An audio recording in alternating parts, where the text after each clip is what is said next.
The advice and opinions expressed by the host of Autism Live and her guests are meant solely as suggestion and should not be in any way construed as child-specific advice. The Center for Autism and Related Disorders advises working with a board-certified behavior analyst who has experience with autism before starting any intensive behavioral intervention. Any choices you make in determining your child's treatment are completely at your own discretion.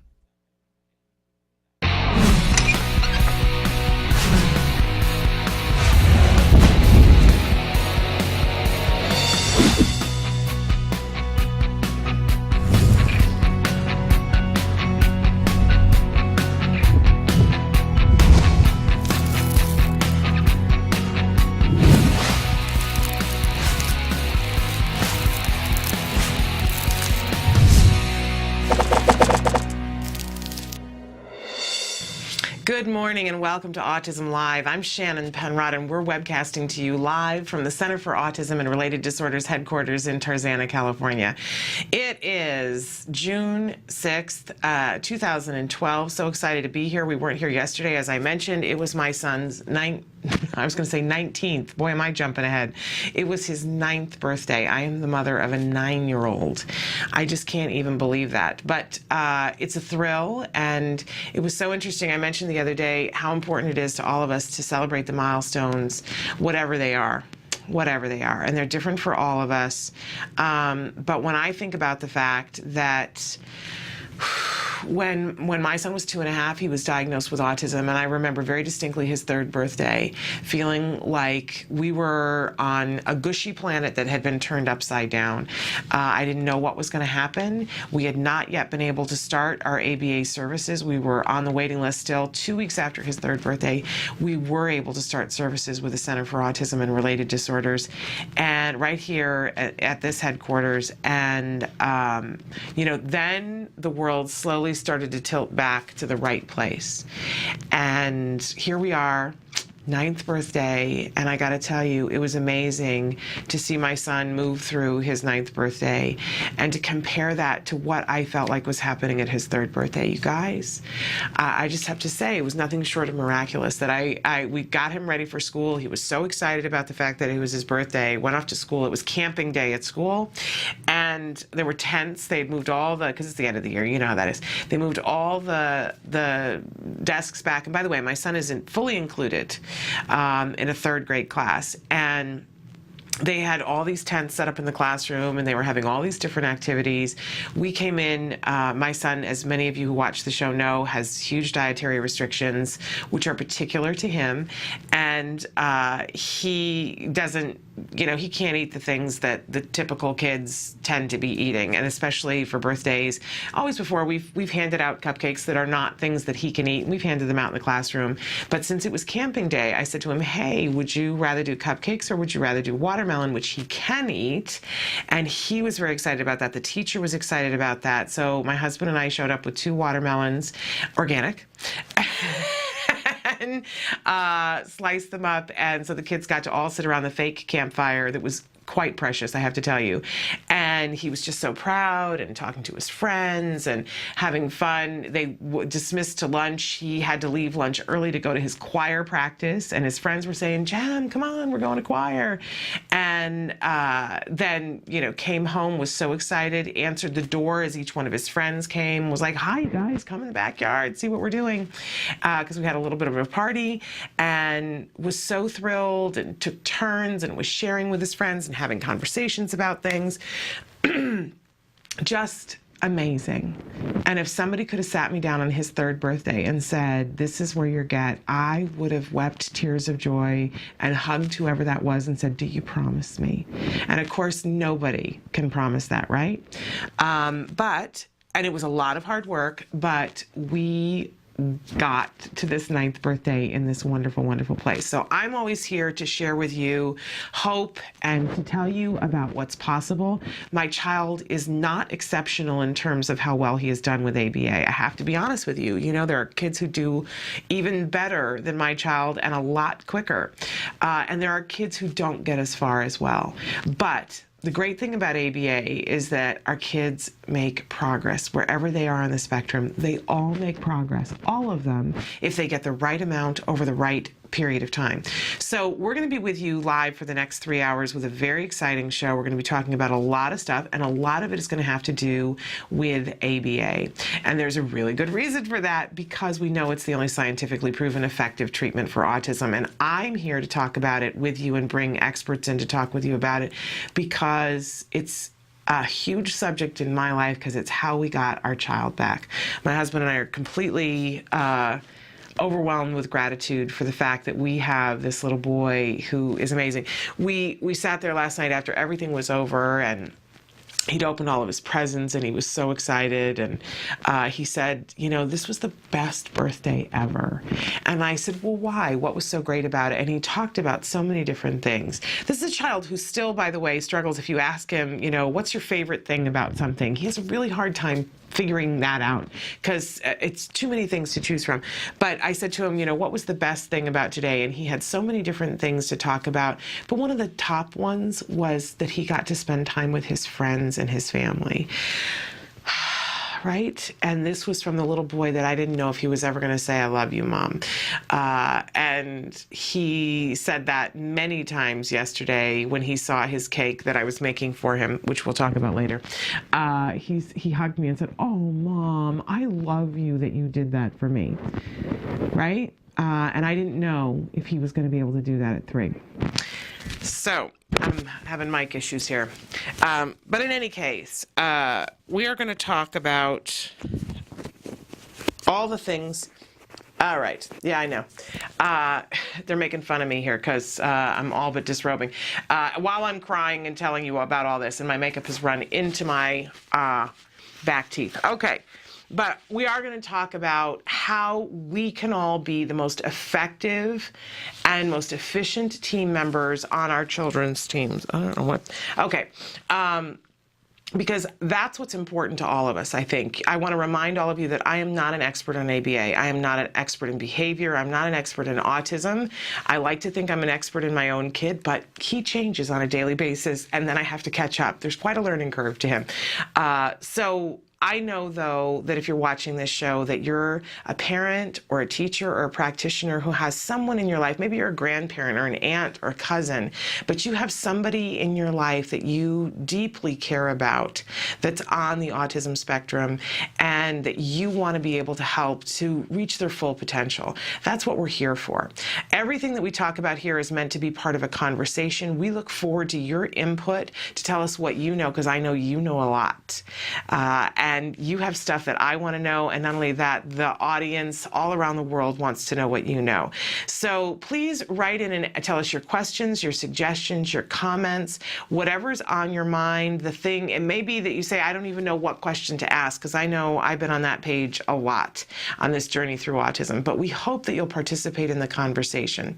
I'm going to tell you that normally if you're watching us on autism-live.com, and it will either say live or broadcast on your screen. If it says live, usually you have the ability to type a question in real time, hit enter, and it pops up here. For some reason, we're having trouble with that today. They've been working on it. Hopefully by the end of the show, it will be functional. But there are lots of other ways to get in touch with us. No matter how you're watching us or when you're watching us, you can always email us. There's the email address. And the great thing about email, if it is live, we'll still be able to answer the question live. If it isn't live, we'll get back to you and in writing, and we'll also cover it on the next live show. So that's a really wonderful way to interact. But it's not the only way. You can call us. If it's during a live show, if you'd like to, we can patch you into the studio. You can talk to our guests. You can talk to me. It's a really fun way to interact. If we're not live, you can leave a message, and we will get back to you, I promise. Also, you can Skype in. We're going to be Skyping a little later on today with some really incredible guests. I'm really excited about it. In fact, my whole family is excited about it. So you can Skype in with us, and we can have a wonderful conversation about what's going on in your house. You can ask questions, whatever flips your switch, right? You can also, Facebook us. That's a wonderful way to interact. We're going to have the question of the day here in just a couple of minutes, and we love it when you guys answer the question of the day. It's a really fun way to interact. And then I noticed that you guys interact with each other, which really makes me happy. You can also tweet to us. We are on Twitter, and we appreciate all of your tweets. I did mention that you might be watching us on autism-live.com. There are lots of ways to watch us, though. You could be watching us on Blip TV. This is a wonderful way to be able to pause, rewind, search a topic from a previous show if you want to. By the way, you can also do that on YouTube. We have our own channel on YouTube and a ton of clips from the show that you can be watching on YouTube. You can also leave comments on the individual clips on YouTube. A really fun way to interact on either Blip or YouTube. And you can also be watching us on iTunes. This is another great way. There's your YouTube address to get to our channel for YouTube, but you can be watching us on iTunes too. You can subscribe. You can download full episodes, partial episodes, and I believe that it's this week that we are going to be able to offer you the audio-only version too. Right now you can watch with picture and sound, but very soon you're going to be able to watch audio, or listen, obviously not watch, listen to the audio-only portion of the show. So lots of different, I always forget, and I shouldn't because we love them, you can watch us on Ustream as well. So really exciting. And I don't want to forget to tell you that later on today, we are going to have a special broadcast in addition to our regular show. I've been talking a lot about Bryce Myler. Love Bryce. Bryce is the head of contracts here at the Center for Autism and Related Disorders. But what you really want to know is that she is an insurance expert. Woo! What a wonderful thing. Because this is a topic that we've been talking about a lot lately, and I've been saying we're going to get Bryce back into the studio because she has such wonderful advice. Well, she's going to do, I think it's a full hour and a half just on her own in the studio here at 3:30 Pacific time, I believe. I'll double check on that, but 3:30 Pacific time here in our studio about insurance. Really informative. I'm so excited that she's going to be here, and I hope you guys will tune in later on today to watch Bryce. Also have to let you know that Bryce is extra special to me because Bryce is the mother of a young man who recovered from autism. And they are featured in the film Recovered, which if you haven't seen, I really encourage you to see it. If you want to get together a group of small people, we'll even screen it for you if you'd like to do it that way. Really amazing. It follows 4 children who had gotten treatment when they were very young at the Center for Autism and Related Disorders, and they videotaped, because they do for learning purposes and training purposes, they will videotape sessions with the children if the parents agree to it. Parents have to agree to it. It's not a surprise to anybody. But they will sometimes tape children, and they had archives of all these tapes, and they asked parents, is there anybody who would be willing to now let us videotape your children to show, because it was years later. These kids are all now in their early 20s, and this was when they were teenagers that they actually made the documentary. So they took footage of them when they were 5 and 4, and then showed talking to them when they were teenagers, because these children recovered. Well, Bryce is one of the moms who's featured in the film, and her son, Brett, recovered from autism. Really amazing. I saw that film long before I ever met Bryce and wept my eyes out. She did something that we ended up doing because of her. Her son had sat at his little table having DTT and ABA and all the things for several years. He sat there. And so when he graduated from his ABA program, she had all the therapists that had worked with him sign the bottom of the table. And she said to him, and now we're going to take this table. I don't want to go there. I'm going to cry. She said, and now we're going to take this table and we're going to put it away because you don't need it anymore. And I just cried and cried and cried because my son was in about his 3rd year of therapy at that point. And I thought, oh my gosh, a day is going to come where we're going to put this table away forever. We took our dining room table and sold it in a garage sale and got this therapy table that we could lower to his height, and because we were in a very small condo. And so we did. Last year, literally a year ago last night, on his birthday, on his 8th birthday, he graduated from his ABA program, and we had a big party and had all the therapists sign the table, and we put the table away. I might need it again for a garage sale sometime, but until then, I'm not using that table, all because of Bryce. So Bryce, amazing mom who gets it and who wants what's best for you guys. And she had been working in the field of insurance. That was what she did when her child was diagnosed. And a couple of years ago, she came to work here to help other families. Gotta love that, right? So that'll be 3:30 Pacific time. Okay. we've taken care of some business now. Let's talk about what we like to start every morning with, which is the jargon of the day. This is when we take one word, one phrase, one series of letters from the alphabet that stand for something else, and we demystify it. We give you an actual definition, and then we give you a working definition, which hopefully will make some sense with your individual child right now. If it doesn't, don't worry, because sometimes it takes a while for these things to make sense to us. But just like we teach our children, we take it a little increment at a time, and we will end up better, stronger, and more efficient, more effective on our child's team. Okay, so our phrase for today is negative reinforcement. Now, we talk about reinforcement all the time, and I don't know about you, but when I hear the word negative, it has a negative connotation for me. But this one is really deceptive, really important that we're clear on what this is. So here's our actual definition, excuse me. Negative reinforcement occurs when a behavior is followed immediately by the removal of or escape from a stimulus that increases the likelihood of the behavior occurring again in a similar conditions in the future. Right? It doesn't make sense to me in that form. Let's look at the working definition. When something unpleasant is removed or ended following a behavior, and it results in the behavior being more likely to happen again in the future. So, negative reinforcement, it's not a negative thing, it's actually a positive thing. If we want them to engage in a behavior, and the reward for the behavior is the removal from or the escape of something, and the removal of or escape from that thing means the child is willing to do that behavior again and again and again, then it's negative reinforcement, right? So for instance, but don't think of it as a punishment, right? We're not setting a child up, and this is not slave labor or, that kind of mentality. Let's say that a child we want them to eat their vegetables. Let's say that. They're sitting there at the table and we want them to eat their vegetables, and we say, if you take a bite of the asparagus, that's all you have to do, and I'm not going to make you eat the, Brussels sprouts that are on your plate. If you eat the one bite of the asparagus, I'll take the Brussels sprouts off your plate and you won't have to eat them. And the child goes, oh, okay, I'm willing to eat the asparagus because I don't want to have the Brussels sprouts.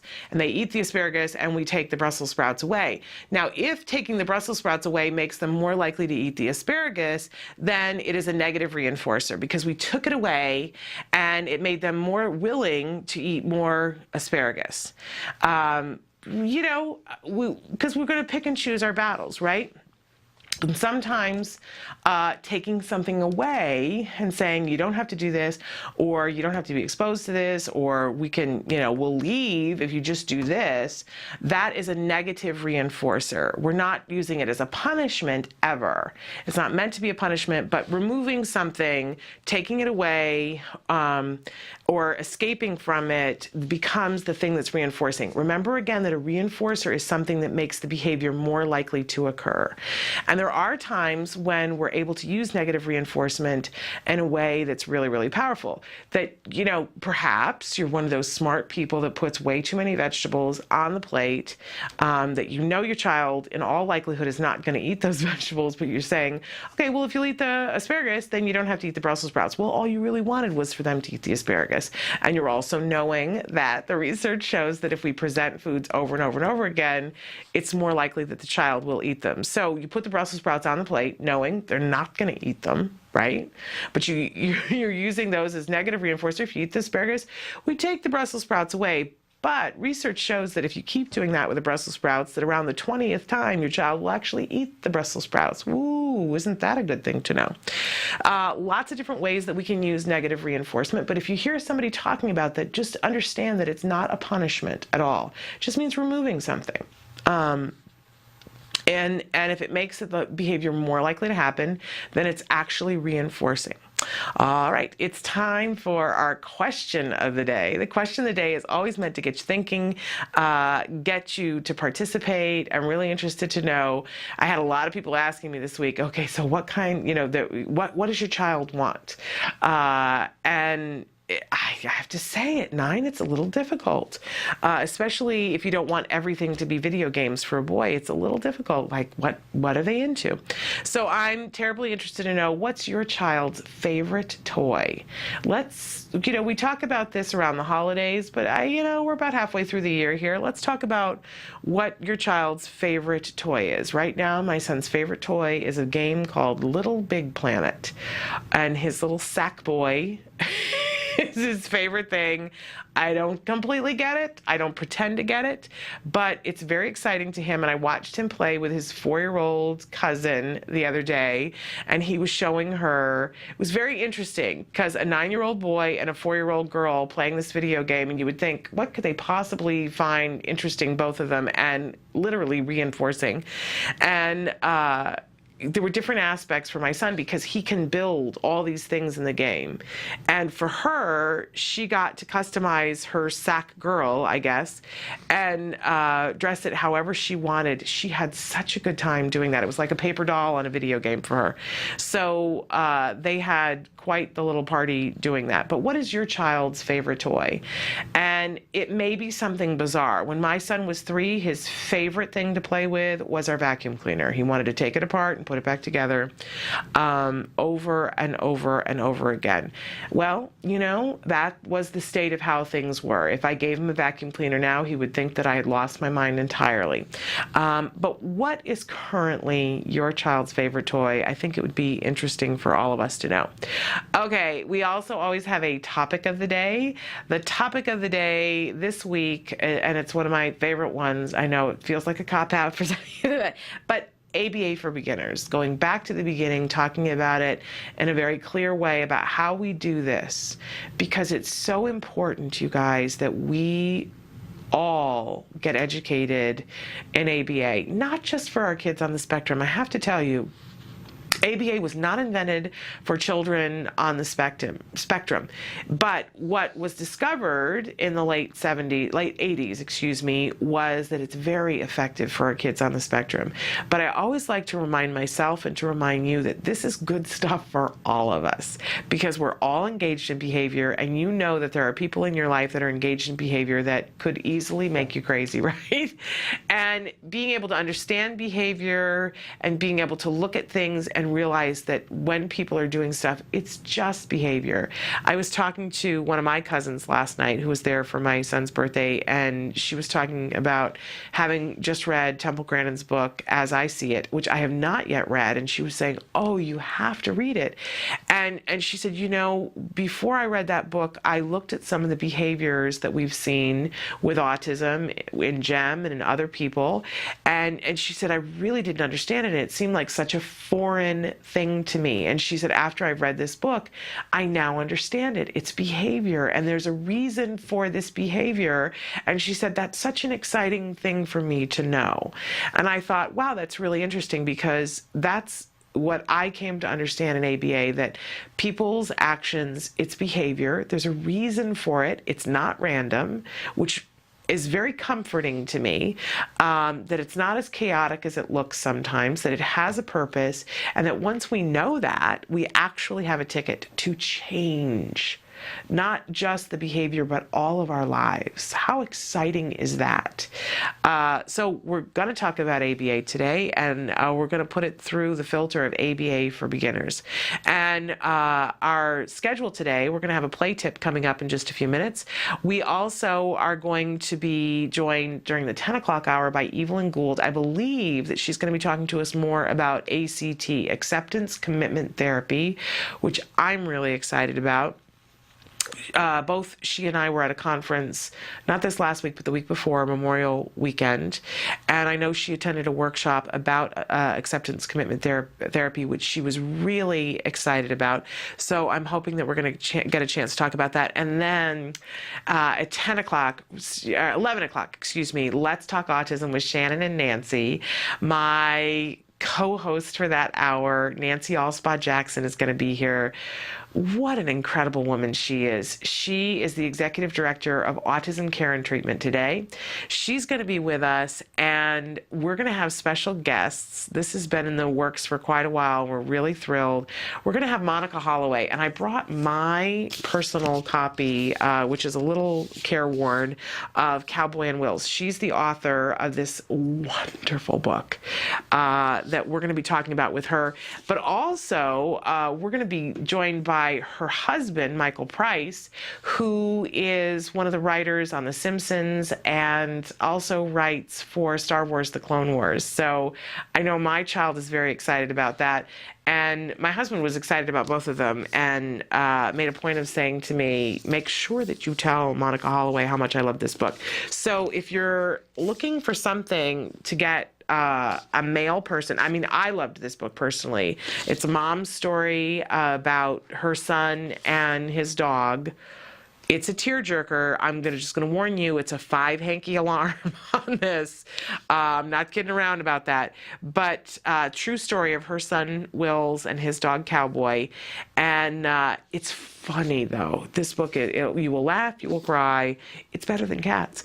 But I loved it, and then I gave it to my husband and said, you have to read this. He would hear me laughing aloud at night and come in the bedroom because he'd be up later than me. He'd go, what is so funny? And I go, this book is hilarious, but very touching and moving too. And then he read it and loved it and said, make sure you tell her how much I love that book. So I have to make sure I do that. But in any case, we are going to have both of them. They are fabulous parents, and they're going to talk to us about what's going on in their lives and how their son is doing and the projects that they're working on. And both of them clearly very funny people. So we're looking forward to that during the 11 o'clock hour. Let's Talk Autism with Shannon and Nancy. You can be asking questions now. You can go ahead and email questions now if you're not going to be available during the 11 o'clock hour. If you have a question for either Monica Holloway or Michael Price, you can send it over now. You can call in now. You can send it over during that hour, or you can call in. But they will be joining us via Skype, I believe, from Fox Studios. So very exciting to have those guests today. We are going to take a break, and when we come back, we are going to talk about play, I believe, and giving you a play tip. So stick with us.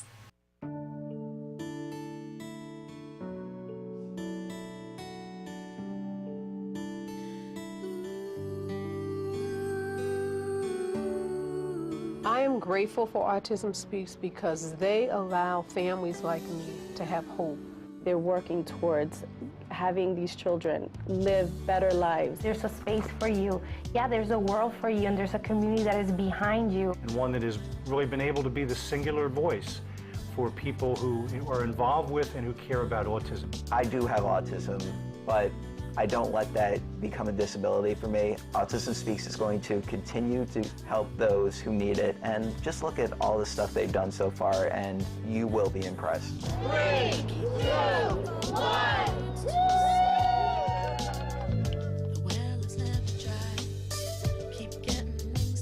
And you need to support the walks. We have to raise awareness, but we also have to raise funds to do the work. I'm grateful for Autism Speaks for one main reason, is they are allowing me to focus on the research. The work that Autism Speaks has been doing is critical for keeping autism research on the radar screen.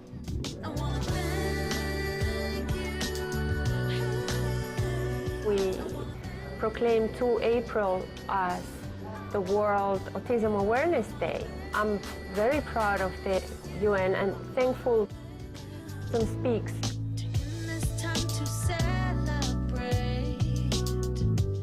Getting the health mandate bill passed in New Jersey particularly, we needed to be able to make an argument, not just do this because it's the right thing to do, but do it because it's cost effective. When everyone else told me nothing was wrong with my son, I got information from a website that told me something wasn't right. I am so proud of Autism Speaks for creating these beautiful ad campaigns, which have reached people who are not affected by autism and have also created a greater climate of compassion and understanding. It's been really great for Bachman to have gotten involved with Autism Speaks early on. I think everybody here feels like they really make a difference. To make sure that we generate as much money as we can for Autism Speaks so we can all solve this puzzle together.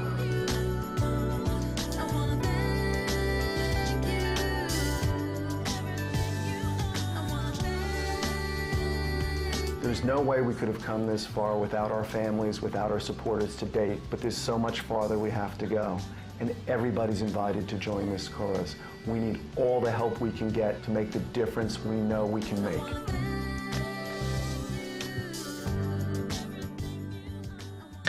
Welcome back to Autism Live. I'm Shannon Penrod. We're webcasting to you live from the Center for Autism and Related Disorders headquarters in Tarzana, California.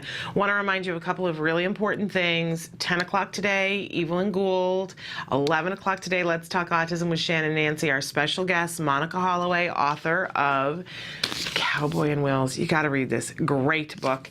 And her husband, Michael Price, who is one of the writers on The Simpsons and Star Wars: The Clone Wars. Ooh, very exciting.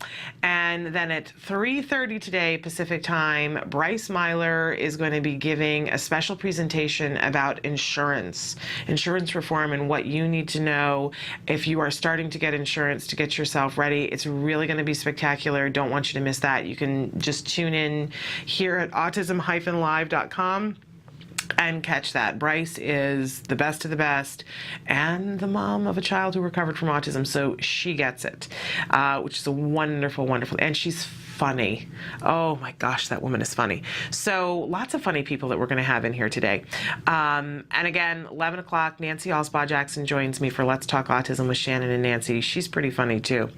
All right, I promised you a play tip. I have a play tip for you. I want to talk a little bit about cause and effect toys and how important it is that we include cause and effect toys in our child's repertoire, no matter how old they are, really. And what we mean by cause and effect toys, you do something and something happens as a result. A lot of toys fit into that category, so you're pretty covered. But I want everybody to remember, and this was something that was really difficult for me to remember in the beginning, but play is supposed to be fun, right? And we just have an assumption usually that a child wants to play or a child wants a toy, right? Kind of makes sense, except that that's not how it is a lot of the time for our kids on the autism spectrum. In fact, it's quite the opposite. It may be that your child, depending on how autism showed up in your home, if your child was developing typically for a period of time and you would put a cause and effect a toy, and they make them starting at very young ages, right? They even have those gyms that you lay over the child as they're laying when they can't even roll over, and if they hit something, it makes a noise, right? That's a cause and effect toy, and you give that to a 2-month-old. And then later on, you have those little things that you flip the button, and the little Sesame Street character or whoever pops up, and then you push it down, and the next one, you have to push the button, and you have to do different things on 4 different buttons, and the little characters, cause and effect toy. All of those things are cause. The marble run is a cause and effect. You put the marble in and it goes down and it gets to the bottom. It's cause effect. So different ages, even video games a lot of time are cause and effect. You do this, the character jumps. Really important that we make cause and effect toys reinforcing for a child. For some of our kids, it just feels like work. Like, why would I want to do that? Right? And worse than it being work, for some of our kids, it's aversive. That pushing the button maybe hurts or is difficult, and when the thing pops up and it spouts music, it's a sensory overload for them.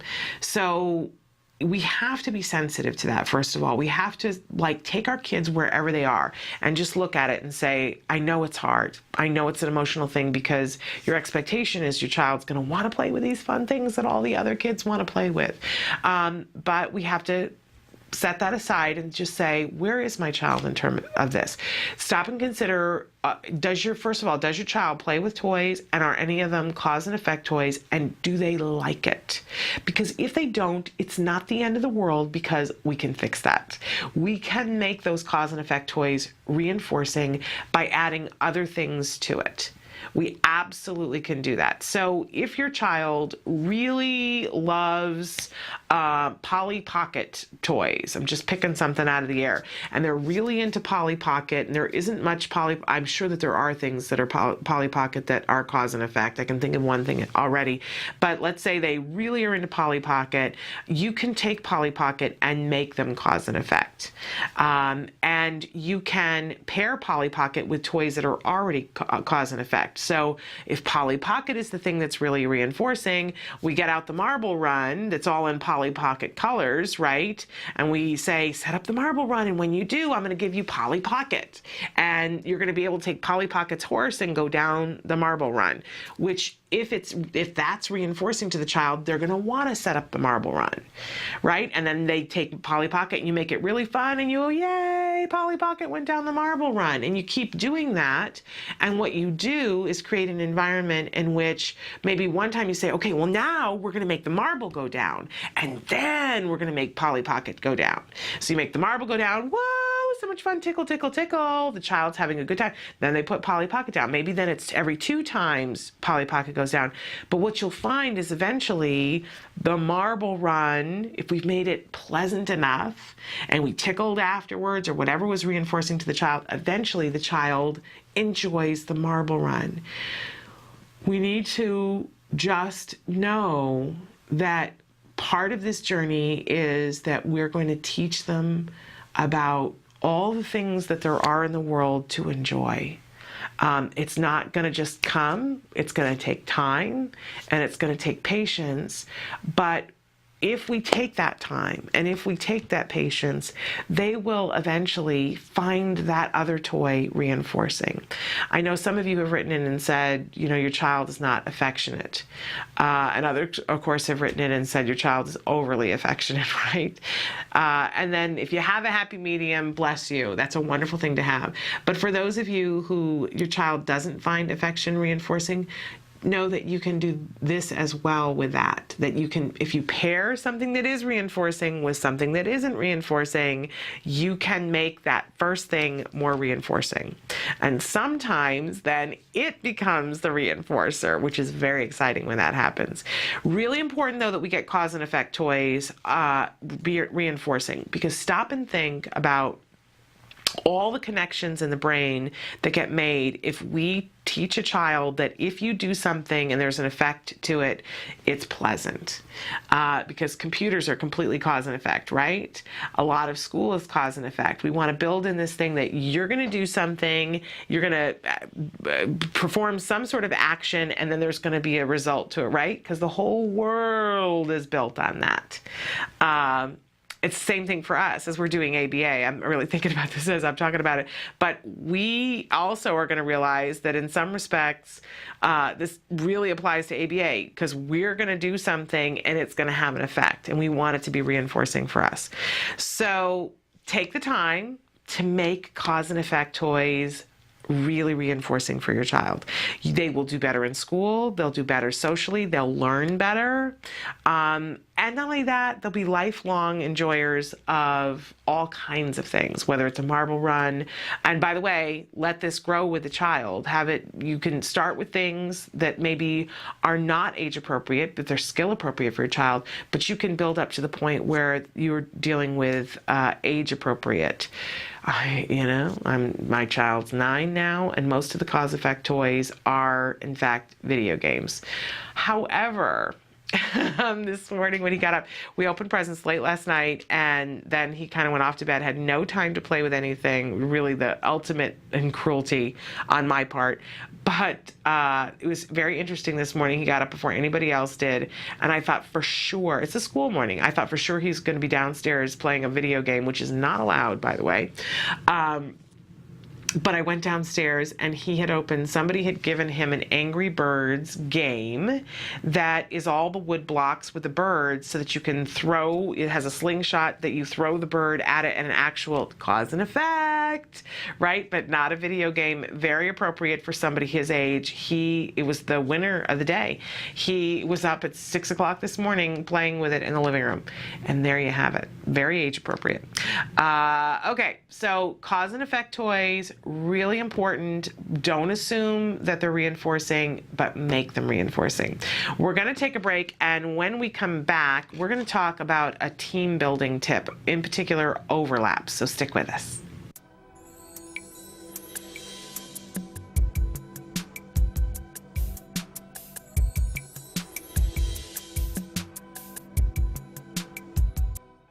Hi, I'm here today with Cecilia Knight, who is the Director of Training for the Center for Autism and Related Disorders. And she's going to talk to us about something that I'm not entirely clear on, tacting.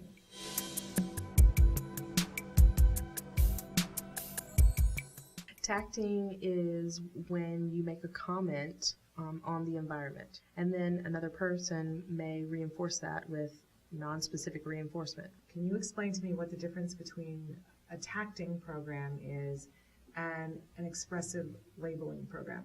In an expressive labeling program, typically the therapist holds up a card, maybe with a turkey on it, and the therapist would say, "What is this?"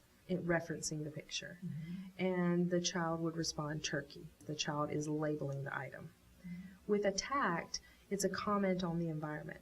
So it can be evoked by a smell. So if I walk into the house and I smell Thanksgiving dinner, I can say, turkey. Or if I hear gobble, gobble, gobble, I can say, that's a turkey. So it's a comment on the environment, which is different than just naming the item.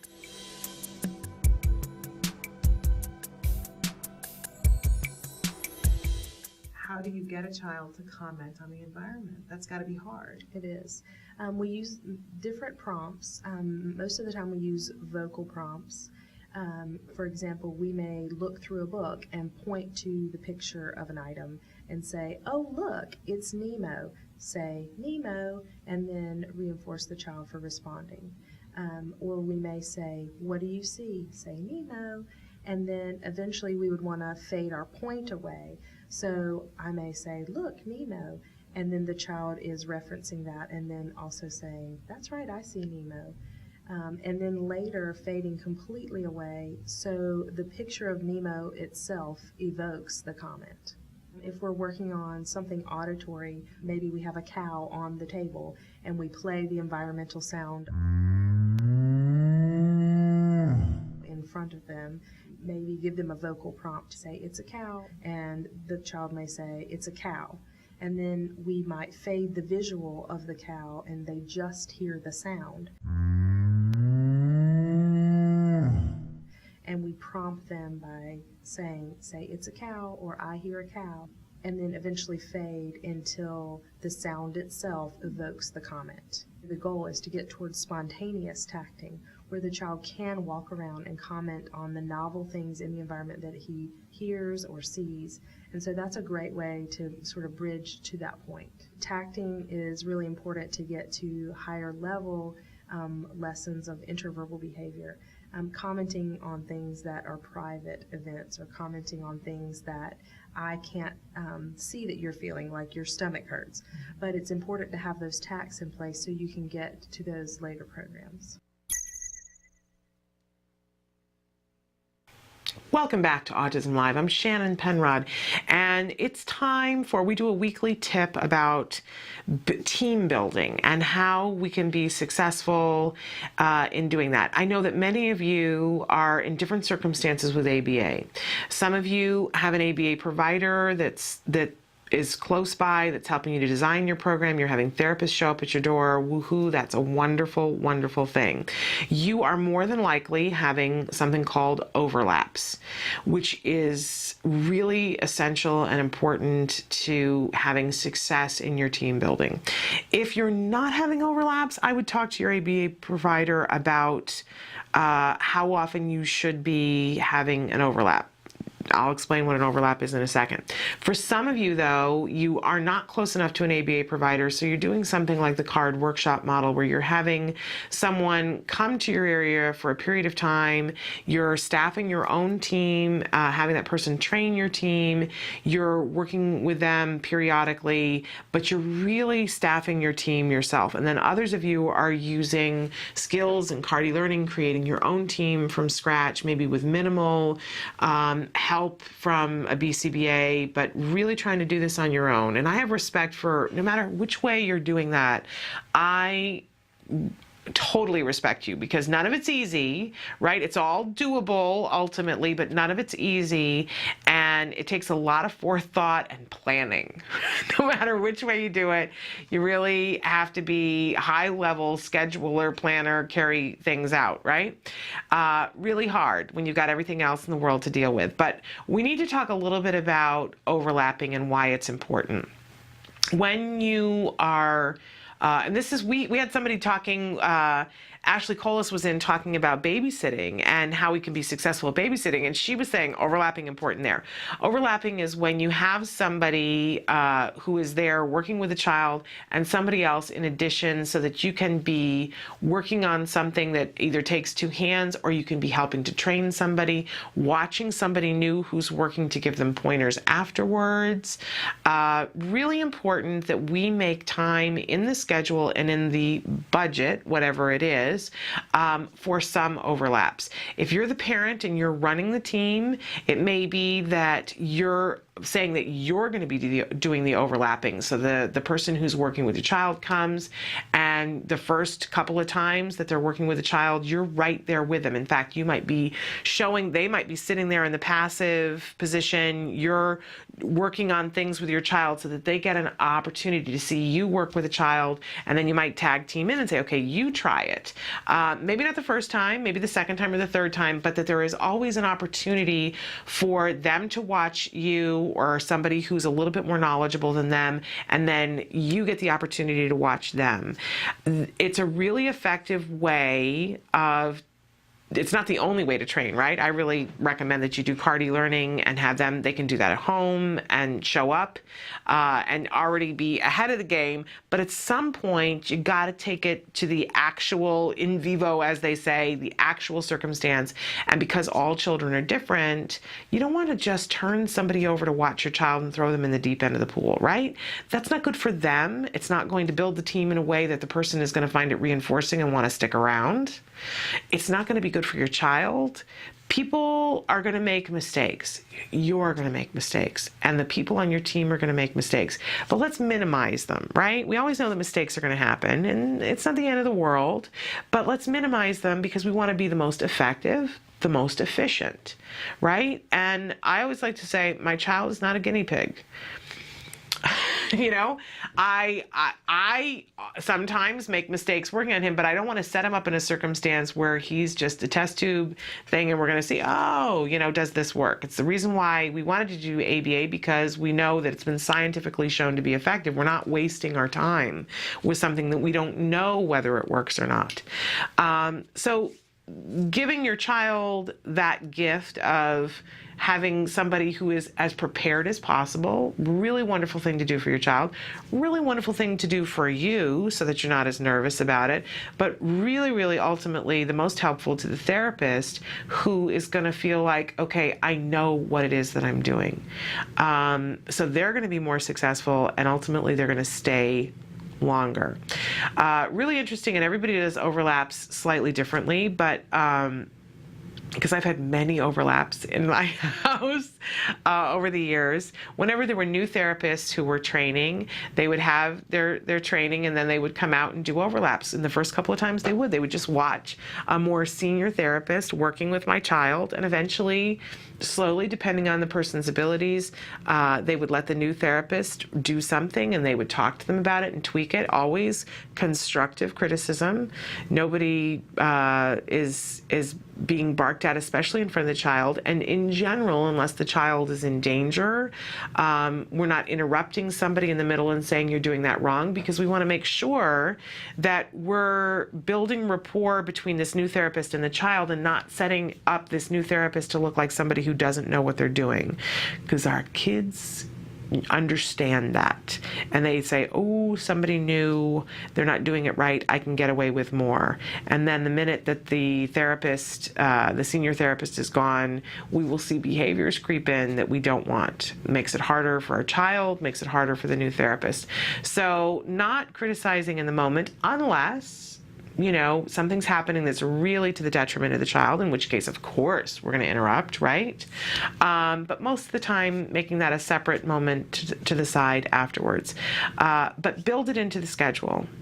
And you'll learn over time how much time your child needs and how much time a new therapist needs, but make sure you schedule it in, and that it's not a last-minute thought. Everyone will be more successful. We know that in order for a behavior to be maintained over and over and over again, it has to be reinforcing. I think that the entire thing becomes more reinforcing when people feel prepared. So a great tip that a lot of our families have given us: make sure you plan for overlaps. We are going to take a break and watch The A Word, the wonderful A Word, which is a documentary being made here at the Center for Autism and Related Disorders, following a little boy named Jack Riley, who at the time of this video is about to be 3, and he is about 6 months into his first year of ABA therapy. And what's amazing is to see how much he's grown, how much he's learned, and how much language there is. They're setting the goals further and further. So he's been requesting things. We started with manding, and now they're varying up his manned frames. So instead of just saying cookie to begin with, then he had to say want cookie, want more cookie, and now he's having to say, can I have a cookie? This is how we build language. Take a look at the A Word.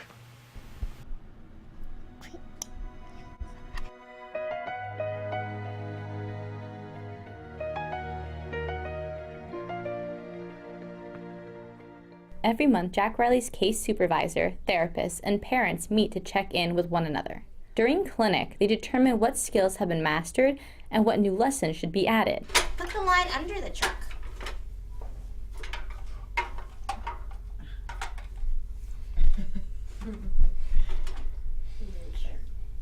Where'd it go? Oh, does that count?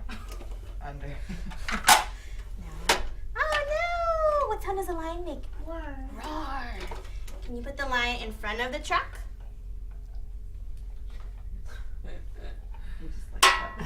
It's more fun that way. Roar. Good job. Open. Open. Well, hold on. Put the lion behind the truck. Okay, so I'm going to add prepositions.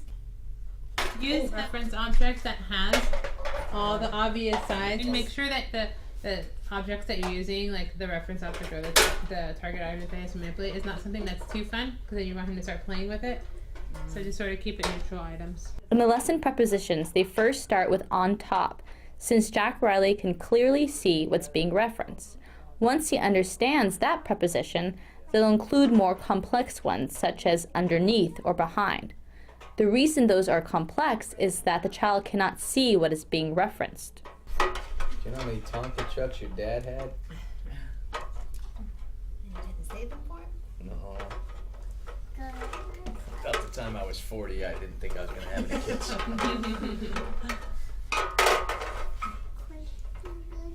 And now look at you. Look at me now. Slow down. Slow down. No. Look, you gotta get 5. 5?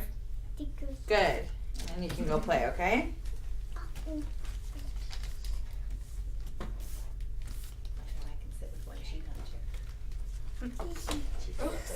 Sit better, okay? Look, it's a monkey. It's a monkey. I'll point to this one. It's a monkey. It's a potato. Good. It's a Oh, you did it! Good job! In this lesson, they are stringing together mastered labels to make sure Jack Riley remembers them all. This exercise works on his language fluency. Oh, you did it! I wish you Here, could go to see sticker. his face. He was so proud of himself. And The he little was like waiting for half you. smirk. So cute. Look, here you go. Sticker. Cookie. This is gonna be a fun program. Yes. What can Okay, here you go. Yeah. Look at you.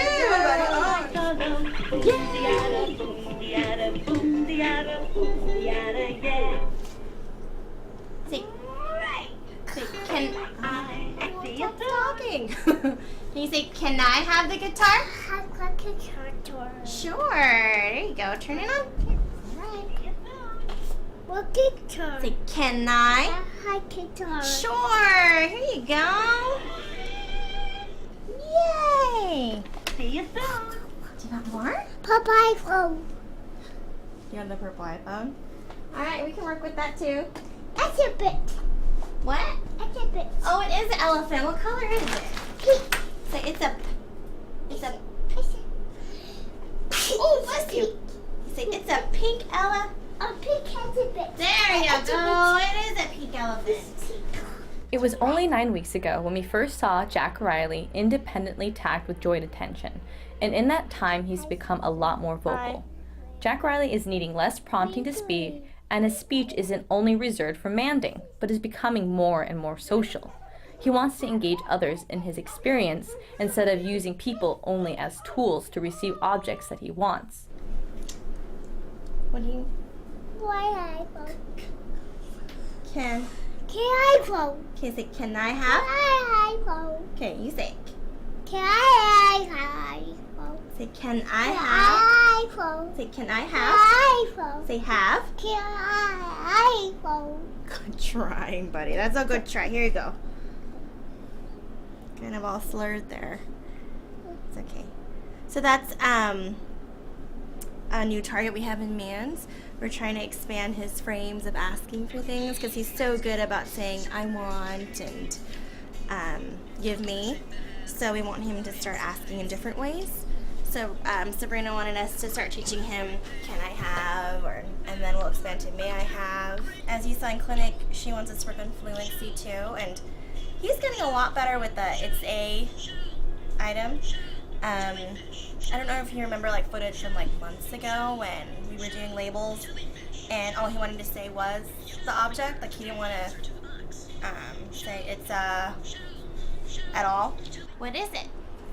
Say it's yeah, it's a chicken. Good job. 2 more stickers. Look. What do you mean by language fluency? Oh, so that when he speaks, it's more fluid. It's not like broken up, and it's not slurred either. Right?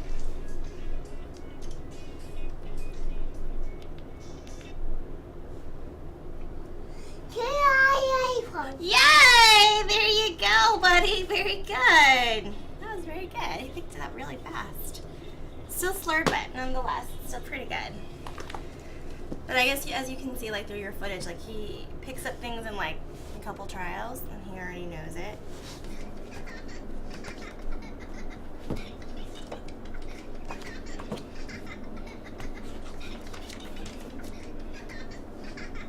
All right, my turn. Do you want more penguin? More penguin. Okay. It's a pillow. It's a pillow. It's a rep. It's a door. It's a bear. It's a slide. Say, it's a slide. It's a slide. There you go. Nice job. Thanks. It's a potato. Good. It's a camera. Good boy. It's a toothbrush. Good job. It's a ladybug. Uh-huh. It's a couch. Good boy. That was really good. He's really getting those ending sounds in the words. It's really good. Yeah, the way he articulates the different sounds in the words, because a lot of those words are really hard to say. It's really good compared to what it was like when we initially taught him. And I know we added the words that he can't articulate very well in echoics, and I guess that helped too, but just hearing the fluency and the way he says it is really good. I'm impressed. It seems like he's really trying to. Yeah, and he makes all the sounds in the words now, versus, he'll just slur the words like before. Like, what word did he say? It was really good. I don't remember, but like chicken would have been like a slurred word. Like, I don't know. I don't even remember. But it's like shishu. Yeah, but he really tries to articulate every sound now, especially the ending sounds too, like cat and dog. Like he really tries. It's really good. A lot of progress. Little Bobby. Huh? You are so smart, Jack Riley. Are you a bobblehead? So lucky. Huh? What? Whoa. What? Whoa. What? What? Say it again.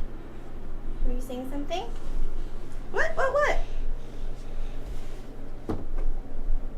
So you're a monkey? What? Okay, I'm here. What? You want to look? Look. See, I want to look. I want to look. Okay. What do you want to see? Can you sing to the camera? Wait, look at who is that? Jack Riley. Jack Riley? Can Jack Riley say hi? Say, how are you doing? Oh, you want to look at yourself. Come on, gonna show off? Whoa. Hi. Say, I'm Jack Riley. Jack Riley. I love the sequence right there at the end, because you have a little boy who appears to not be listening, right? And sometimes I don't know, I don't want to speak for everybody, but as a parent, there are times when my child is really focused on something and I feel like he's not listening to me. And what I generally find out afterwards is that he was really listening, but he was focused on something else. But you see that child that's there and he's not really, it doesn't appear that he's listening in the moment. And on the first attempt, and they say, what are you doing or what do you want or whatever, he's not answering, right? And it's that moment where as a parent, I think that sometimes it would be easy to just go, okay, well, I'm not going to push it in this moment. But the therapist doesn't and says, she keeps saying to him, so what do you want? And he walks away at one point and she says, she doesn't let go. It's almost like it's this string, right? That a connection has been made and she said to him, what do you want? And what I've learned from the therapist is that once the string is sent out, you're connected. Don't let go. Hang on. Keep asking, keep figuring it out until it comes to a natural conclusion, and you'll be rewarded for it. And she doesn't give up on this connection, this thread that's between them. She keeps asking him until she realizes what he wants is he wants to see in the camera. He really likes to see his own image. I have a child who's like that too. My child walks by something shiny and he looks at himself. It's not a vanity thing, but he's fascinated with himself. It's not that he's there and going, oh, I'm so cute, I'm so pretty, but there's something about seeing himself that's just still fascinating to him, right? We now have it to the point where at 9 years of age, it's much more socially acceptable the way he treats it instead of getting totally lost in his own image and unable to talk to anybody else. But I love the fact that this therapist keeps asking him until he can see. And then, of course, he gets down on the ground. He says, I want to see. And then she says, well, what do you want to see? So the string isn't broken yet. And then he eventually says he wants to see Jack Riley. He knows that he can see himself. And she then says, well, say hi. It doesn't appear that he's going to do that. But again, she doesn't give up. So eventually he does. He says hi. We don't want to give up. We don't want to let go of that thread. It's easy to let go of the thread, but you lose so much. You lose that moment of learning and connection. And over time, we'll see that it won't take as long for him to respond, because as he learns that, oh, when I say what I want and I do what they ask me to do, all the good things in life happen.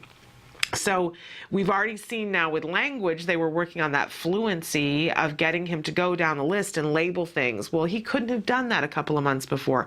And we'll see that even in terms of this, of responding when somebody asks him to do something, it's going to get quicker. He's going to get more fluent with this. Also have to, the thing that I really noticed today too, is that our therapists think and feel and care about our kids. Deeply, they care about our kids. Did you see that the one segment where Jessica was sitting on the floor with him and talking, and he was looking at the iPhone? We know that this is one of the most reinforcing things for Jack Riley, but they don't always give into it and make it the iPhone all the time. But he's sitting there playing as his reward on the iPhone, and she's talking to the person, the filmmaker, the camera operator, but she's sitting there and squeezing his little foot. And then eventually we cut and we come back and we see that his feet were cold, so she's putting socks on him. Well, you know, therapists are not babysitters, they're not nannies, but it would be impossible for them to not care about our kids. They spend hours with our children, and you saw that even Jessica was saying, you know, boy, his diction has gotten so good, it really even surprises me how great he's doing with his diction, how much he tries, and he's saying cat and getting the ends of words and how much clearer it's getting. And you see that in her face, she's excited. It's really impossible, I think, to have a therapist work with a child and not care. And I like to point that out as a parent because there's something really lovely about opening up your home and your life. It's hard, hard, but opening up your home and your life to people and having them be new people who care about your child. We have therapists, there are therapists that I pass in the hallway here that have been in my house, whether it was 2 times or 200 times. And they say to me, how is Jem? How is he doing? What is he into? What kinds of things is he saying? And what kinds of things is he thinking? And it's amazing. It becomes your extended family.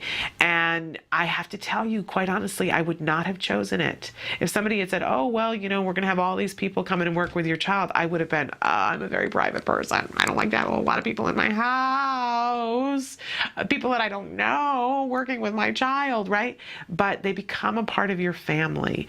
I always tell you, we had a video camera with a baby, you know, it was the baby monitor that I could look on a screen and I could see and hear. It was the best possible thing because I knew my child was okay, even though I was leaving him in a room with somebody that I didn't know a lot of times.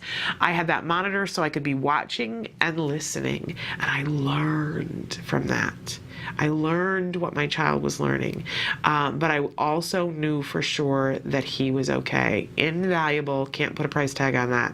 Okay, we got to take a break, and when we come back, we're going to be joined by Evelyn Gould. And don't forget that at the top of the next hour, Let's Talk Autism with Shannon and Nancy with our special guests, Monica Holloway and Michael Price, that are going to be joining myself and Nancy Allspaw Jackson. Really exciting day. Back with Evelyn Gould in just a couple of minutes. Stick with us.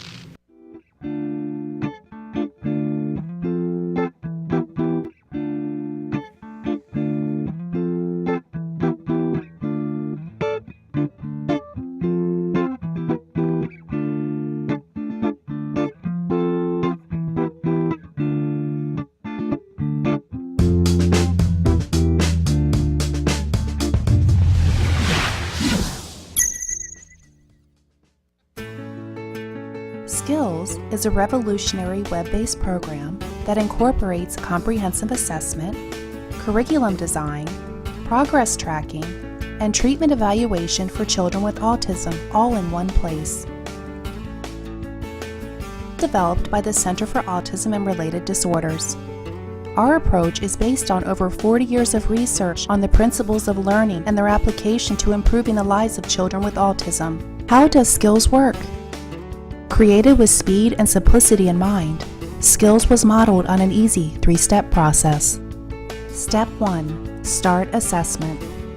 Step 1 begins with our intelligent assessment system, which consists of a series of questions. This assessment is essential to identifying your child's level of skills compared to their typical peers across all areas of development.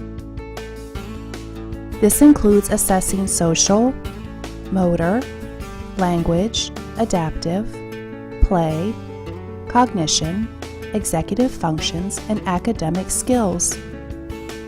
Every skill has an assigned age which indicates when the skill emerges during typical development. This means that each child is automatically presented only with lessons that are relevant to his or her age.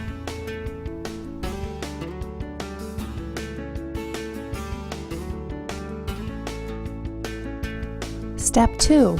Choosing activities. It's now easier than ever to build an individualized treatment plan. In Step 2, you are presented with an individualized pool of activities that are directly linked to your student's assessment results. Each activity represents a specific skill that has been indicated by the assessment as needing to be taught. Activities are categorized by curriculum and then by lesson.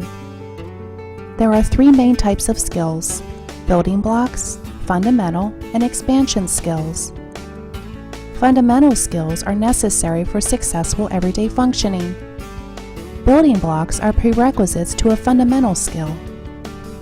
Expansion skills are non-essential skills, but may provide further enrichment in certain areas. After reviewing the activities available to you, you can quickly add your chosen activities to the treatment plan by simply checking the box and clicking the button. Step 3. Start treatment. Once you have selected and added the activities you want, you are ready to begin teaching.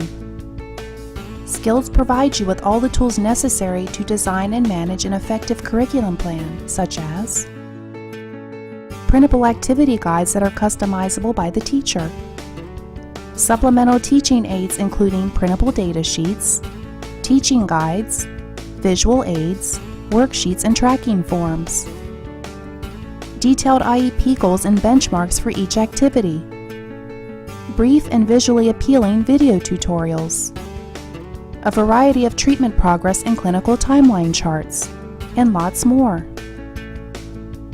And since Skills is completely web-based, everything you need is available 24 hours a day, 7 days a week, in one easy-to-access location. Skills users even benefit from unlimited access to a support community, where they can ask questions and share ideas with a skills expert. Skills is always with you.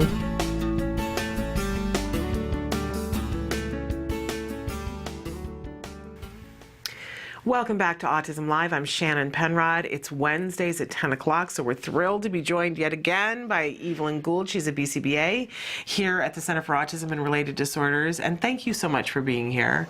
I always appreciate it when you're here and you take the time to be with us, because I know you're really, really busy and working on a lot of different stuff. Yeah. You are. But you were with us, what, was it 2 weeks ago, 3 weeks ago? Yes. I think it was 3 weeks ago. It's been a while ago. It was a while ago. And we talked a little bit about, I'm going to mess it up, because I keep wanting to call it ACT, but you don't. You call it ACT. Yes. Okay. That's correct. And it's for Acceptance Commitment Therapy. That's right. Okay, I'm getting it. And I'm really interested in this because for those of you who weren't with us when Evelyn was with us last, this is something that is really focused on the parents and helping us. Is that correct? Yeah, I mean, it's not designed specifically for parents. It's designed for anybody. Okay. So it's just an approach to psychological kind of suffering or difficulties, and the aim is to teach people skills in order to cope with life and live a more fulfilled, value-driven life in spite of the difficulties that they're experiencing. So it's really applicable to anybody. It's derived from ABA, so to speak, ABA theory, and it's a very hopeful approach to changing behavior.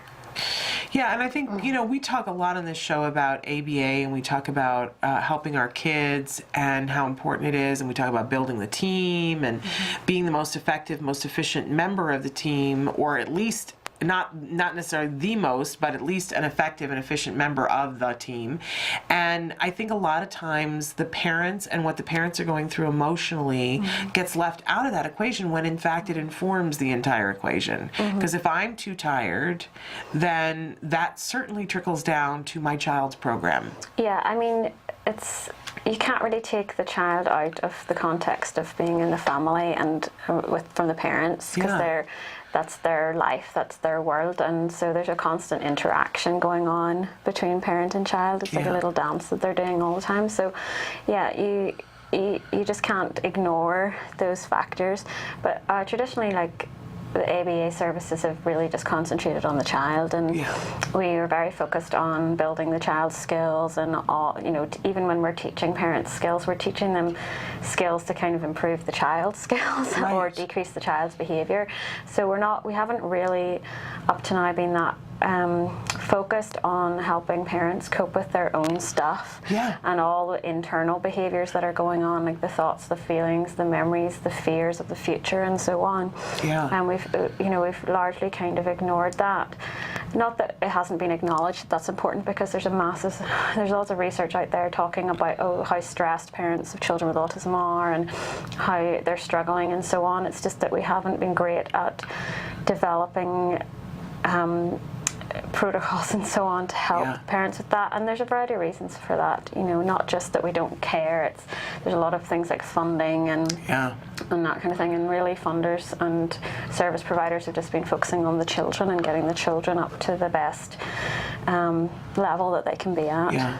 It's almost like, you know, in an emergency, you know, if the kitchen is on fire, you're in the kitchen taking care of the kitchen. You're not thinking about the fact that the bathroom on the second floor is also getting, you know, smoke damage and things. You're just dealing with the things in the moment.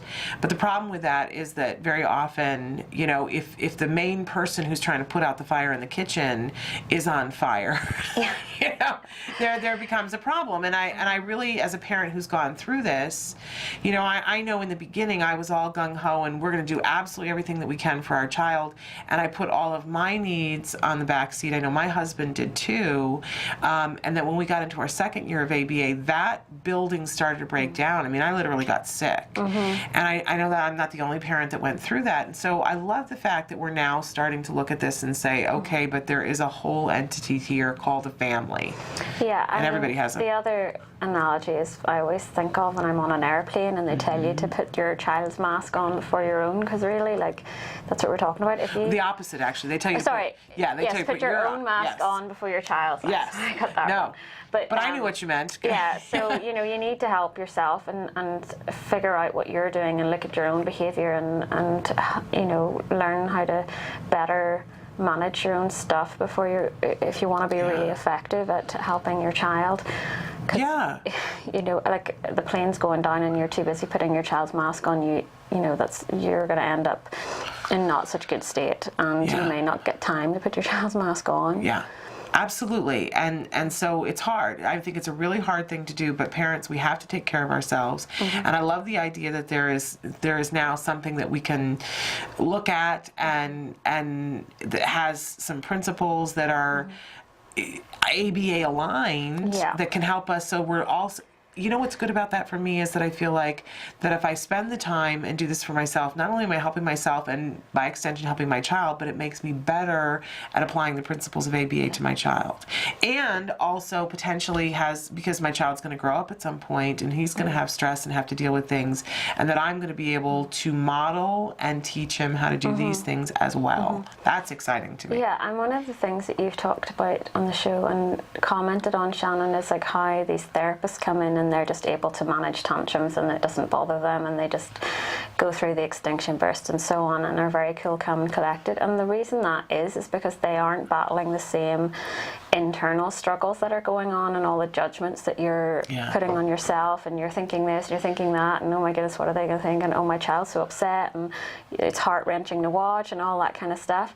And so all that stuff that you are thinking and feeling is like this barrier in front of you, being able to effectively see what's going on without that emotion, and then take effective use effective parenting strategies to get through it. But those therapists, they don't have that huge barrier. Right. They do in probably when it comes to taking action in other parts of their lives, but in terms of working with your child, they don't, and that's why they're more effective at times. And it's funny because then you have the reaction to it where you have a little bit of guilt, like, oh, well, so it was me all the time. And there's sometimes a little bit of resentment towards the therapist that I don't know if you watch, but I love to watch Parenthood, a show that's on TV. And I remember there's a boy on the show. We actually interviewed him at the walk. He plays a young man with Asperger's, and they start to have a therapist come. And I know a lot of people had a lot to say about, because it's condensed for TV, so they did it in a very quick period of time. But the therapist came in and went to do something, and the mom said, "Oh, don't do that because that's not going to work." And the therapist said, "Just let me work on some things with him." And very quickly the child did it, and the mom stood there and looked and had this look on her face that every autism mother in the world understood, of like, how did you do that, and what's wrong with me that I couldn't do that, and I kind of hate you, but I kind of love you. There's more. There's lots going on there because there's what we're talking about, where you have this barrier of all these thoughts and feelings and unhelpful judgments and stuff that are flying around, but also you have like an extensive learning history with your child, and you're doing the dance with your child the whole of their life. You're doing this back and forth kind of stuff, and you're both shaping each other's behaviours. Whereas a therapist who just comes in at this point doesn't have that history, and doesn't have all these emotional reactions, and doesn't have all these other things that you're trying to struggle against. Exactly. The baggage. Exactly. And the thing about ACT is it's not going to take your baggage away from you. That's what's different about it. It's kind of acknowledging the baggage, but what it lets you do is put the bags kind of to the side. They're still there, but it's allowing you to free up your hands to be able to do something else with yourself, rather than just struggling along with these bags. Yeah. Yeah, it's absolutely fascinating to me. Now, I know we both went to a conference 2 weeks ago. Is it that long ago? It seems like it was just yesterday. I'm still recovering. But in any case, we went to the ABAI conference, and there were so many different topics there that were being discussed, both having to do with autism and not having to do with autism. And I know that you went to at least one, was it a workshop on ACT? Yeah.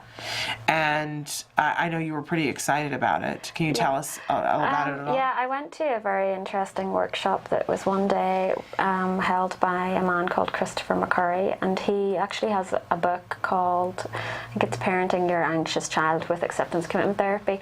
But he's great, and he was holding this workshop specifically on using ACT with children and families, and the concentration was more on the children, but that's very important too. We were just talking about parents, but I feel that we really need to start incorporating some of this stuff with our children as well, our children with autism, because I know that a lot of the clients, particularly the higher functioning and the Asperger's kids, and once they kind of get a bit further along the program, they often start to display these kind of anxiety behaviours and depression, and just really start to struggle and feel stress in their lives, and particularly when they start noticing that they maybe are struggling a wee bit more in school, or they don't have as many friends, and they start to become more self-conscious. And we're not very good at necessarily finding effective ways to help them with those things, and I think that ACT could probably really help.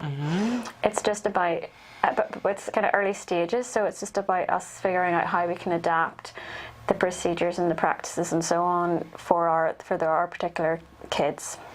Wonderful. Because it's quite a new. I think using ACT with children is relatively new, and we're talking about typically developing children, so it's even more new to be thinking about trying to use some of this stuff with our children with autism. But in dealing with anxiety, that's very interesting to me, because it seemed like there was a lot of discussion.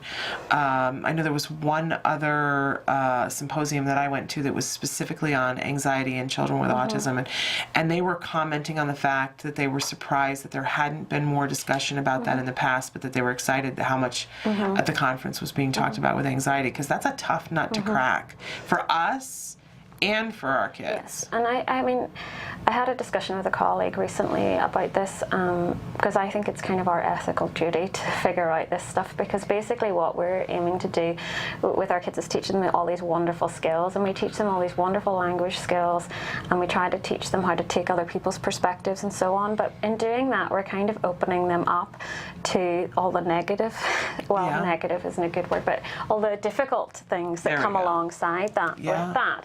So not only, you know, it's a wonderful ability to be able to follow rules, so you can learn what not to do or learn what to do without experiencing them, and how to make inferences about what other people are thinking and what's going on and why people want to do that and why people want to do this, and all these really cool stuff, really cool stuff that we're able to do. But it also brings a lot of suffering alongside it. You know, our minds are our blessing and our curse, and we have to really acknowledge that we're almost giving our kids a loaded gun and being like, okay, go off and have a nice life now. If we're not teaching them how to deal with the difficulties that come along with it, we're just teaching them, giving them the tools, and then being like, great, you've learned all this stuff, off you go.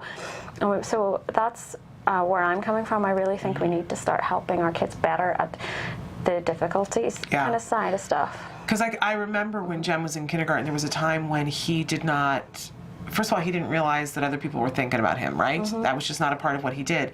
So if a child was making fun of him, it went right past him. He didn't know. But by the end of kindergarten, he was aware that people were thinking about him, and he had feelings about it. And on the one hand, there was one day when he said something a little incorrect, and some of the boys in class, you know, there was the tittering kind of, you said something wrong. And my son stood up and said, you're laughing at me, not with me. And it was that moment, and afterwards the teacher, you know, dealt with it immediately, and then they went out to play, and I was there volunteering, and I started to cry. And she said, are you okay? I'm so sorry. And I said, well, no, it's, you know, the best of times, worst of times, because I'm thrilled that he's made this progress. But my heart is sad that now he realizes that people are making fun of him. And the other thing to remember is that our kids, really, it's possible that they're going to have more difficulty in choosing more effective ways of behaving and so on, because of the things that they're struggling with. You know, it's possible that they have a tendency to be more inflexible with their thinking and how they can deal with it. Like, we're built to survive a very different world, and we haven't caught up with our world. So we have fight or flight. So when you're under stress, actually in the workshop, Christopher McCurry did this wonderful demonstration with two cardboard tubes, which I wish I'd brought, because it's really, really helpful to understand how we react when we're stressed. But he basically had us hold up a cardboard tube, and if you imagine that when you're in a difficult situation, all of a sudden your vision is like through this tube, and all you can see is this tiny little part of your environment, and it's like all your senses just go woof into this tiny little thing.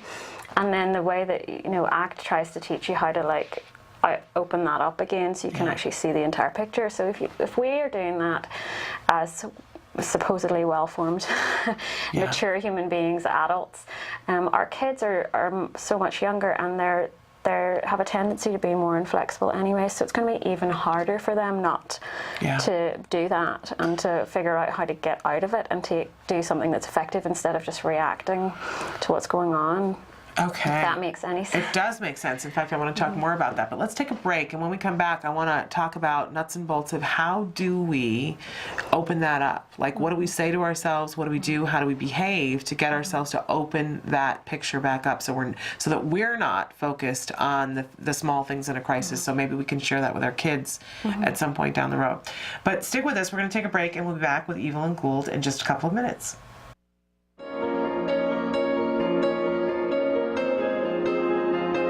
ACT Today, or Autism Care and Treatment Today, was founded in 2004 by several passionate parents who believe that access to early, effective treatment is vital for individuals with autism. Together with Dr. Doreen Graham-Pache, the world's leading provider of therapy for autism, this group created ACT Today to do just as the name implies, take action immediately to treat autism spectrum disorders. A lot of families and parents and even physicians don't yet accept the fact that we are recovering children with autism. In 2006, inspired by her struggle to get treatment for her young son Wyatt, television producer and author Nancy Alspaugh Jackson and her husband Reed hosted a backyard benefit for the foundation called Denim and Diamonds for Autism. Tens of thousands of dollars were raised, and in 2008, Alspaugh Jackson took the helm of ACT Today as executive director. This country has to come together to save a generation of children. With a dedicated board of directors, a small but committed staff called the A-Team as in autism, ACT Today is making a huge difference in the lives of children across the country. Grants that fund programs for behavior therapy, special needs schools, and summer camps. Medical needs like diagnostic tests and special diets. Basic safety equipment such as helmets for children who repetitively bang their heads, and fencing for those who wander. Assisted technologies and assistance dogs. Hi, my name is Max, and I love my iPad too. It's so great. I can take photos. In 2010, ACT for Military Families became the first national campaign to benefit military children with autism. I'm Joe Montaigne. As a father of a daughter with autism, I know the challenges that brings. ACT Today continues to educate and raise national awareness on the need for early and intensive intervention for an epidemic that affects at least 1 in 110 children. I called on November 1st. And I'm like, how am I going to get notified? How are you going to let me know? And they ended up looking and they informed me that he had received the grant, which was like a blessing from above. ACT Today, fulfilling its mission of helping families with autism, one child at a time.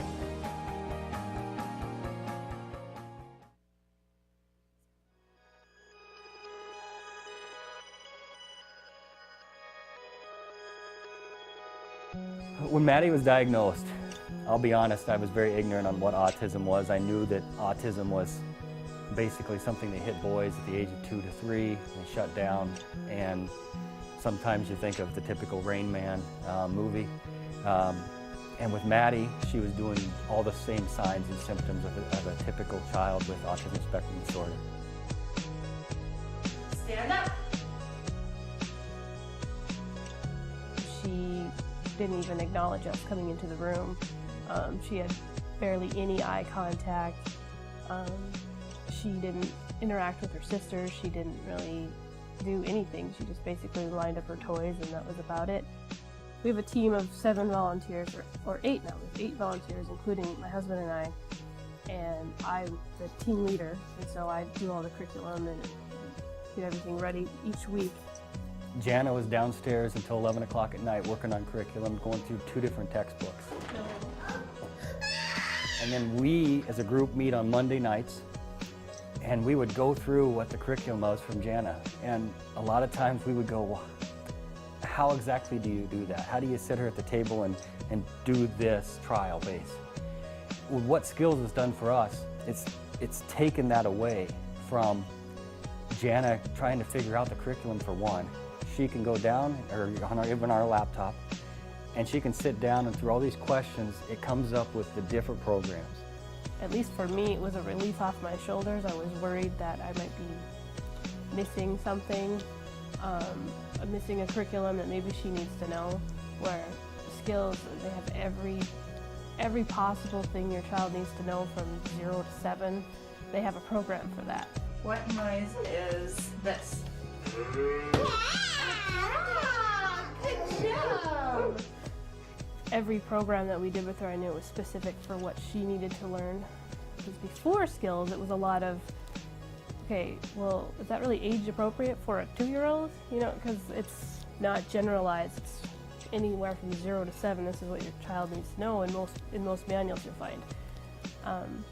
But for this, okay, yep, she should be learning this. And no, she's not 4 yet. She doesn't need to know that yet.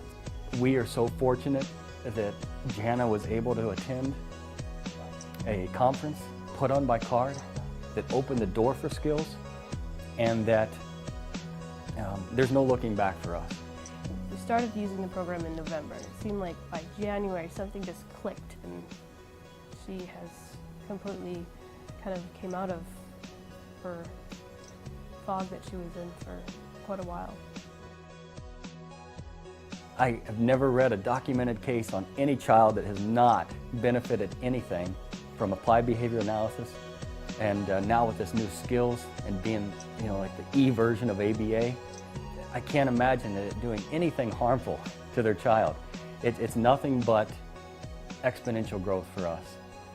To see her now, it just blows us away. I mean, we call her our little miracle child because in 7 months' time, she's just blossomed into this normal, functioning child. And suddenly, we joke about it all the time, like suddenly we have twins. If you're even thinking about doing it, do it. Because the absolute worst thing you could do is do nothing at all. And even if you use this program and it's just a single mom or a single dad working in the evenings with their child, this program is going to benefit them. It's going to show you where they are, it's going to show you where they need to go, and it's going to show you what skills and how to get there. It is an online book on how to help recover your child.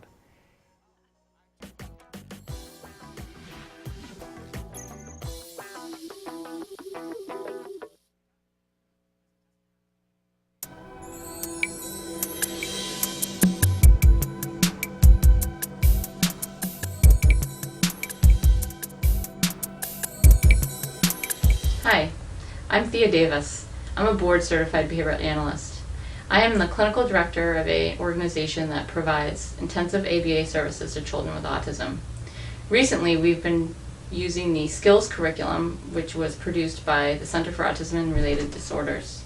Skills curriculum is an online tool for providers or people working with children with autism, and it helps develop programming. There's many features that I like about this online tool. The first one is the breadth and depth of the curriculum. It covers many domains, any domain that you need to teach a child with autism. I also like the fact that as it's helping develop programming, it gives you sample IEP goals. It also gives you data sheets that you could utilize to target different skill areas. The last piece of the curriculum that I think is essential, that I have not found on any of the other curriculums, is the ability to individualize it to the child that you're working with. So you can go in and change it to your own programming, take pieces that you like, tweak it to whatever that child's needs are. The fourth part of the curriculum is a tool called e-learning, and we have begun using that for our direct care staff. It's an online series of modules which teaches the background and philosophy of applied behavioral analysis, and we've actually now added that to our training protocol. All of our therapists go through the CARD e-learning prior to even getting their instruction from the supervisors, which helps us have a more effective training and efficient training program.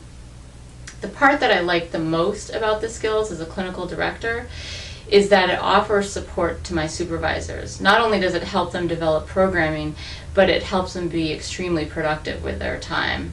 I recommend this online tool for any provider, parent, or school that works with children with autism.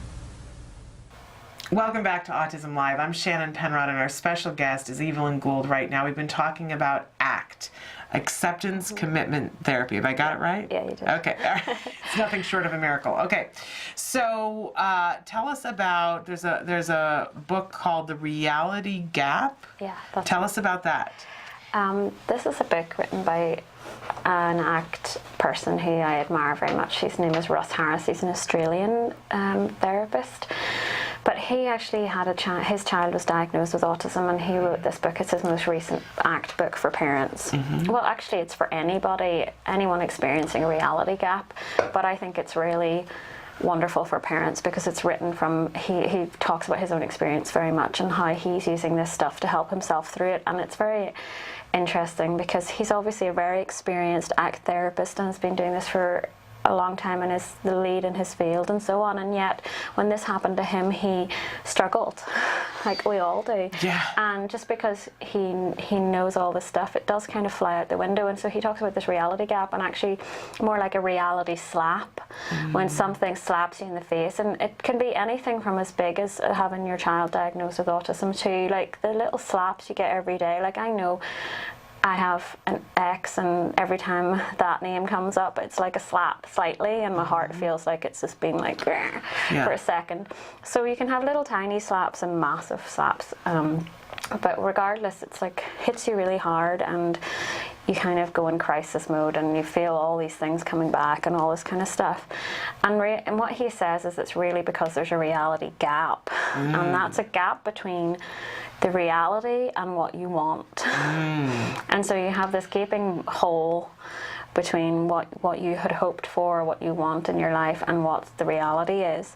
And his book is really designed to use ACT to help you see outside the gap. So sometimes with gaps, there's little things we can do to try and close the gap, but a lot of the time there isn't, and that's why you kind of get the slap effect. And so when in those circumstances when you can't close the gap, what do you do? What do you do? That is the question. Well, you can either just keep staring at this massive hole or fall into the hole and not see anything else, or you can try and use some strategies from ACT that can help you see that there's this black hole, but there's this massive world outside the hole, and it's still there, but it's small compared to the rest of the world. Yeah. And that's what his book aims to do, and he does it very well, I think. And it's a very, very compassionate book.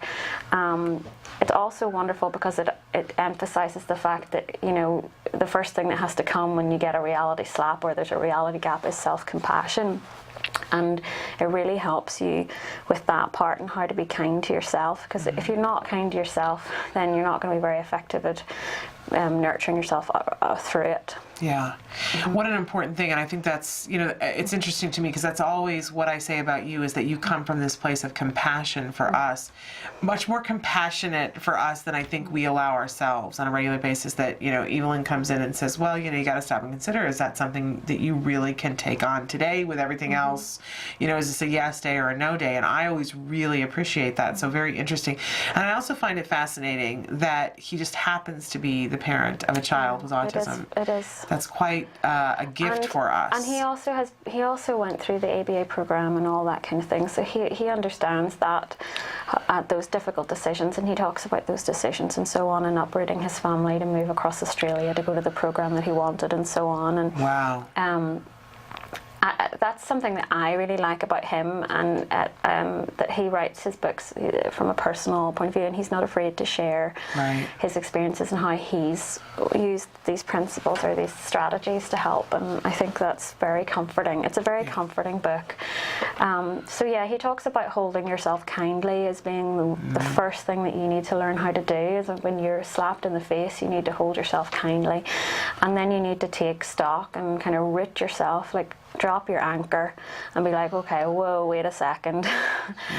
Let me just like take a breath, and all those things we talked about, Shannon, taking a breath and really opening yourself up, letting, you know, making room for all this stuff, and then trying to look outside the gap, so getting away from your tunnel to looking around you, and then getting in touch with your values. He does a lot of work about figuring out what your values are, and then so what matters, and then figuring out how you can do what matters that helps you move you towards that, even though there's this great big gap there.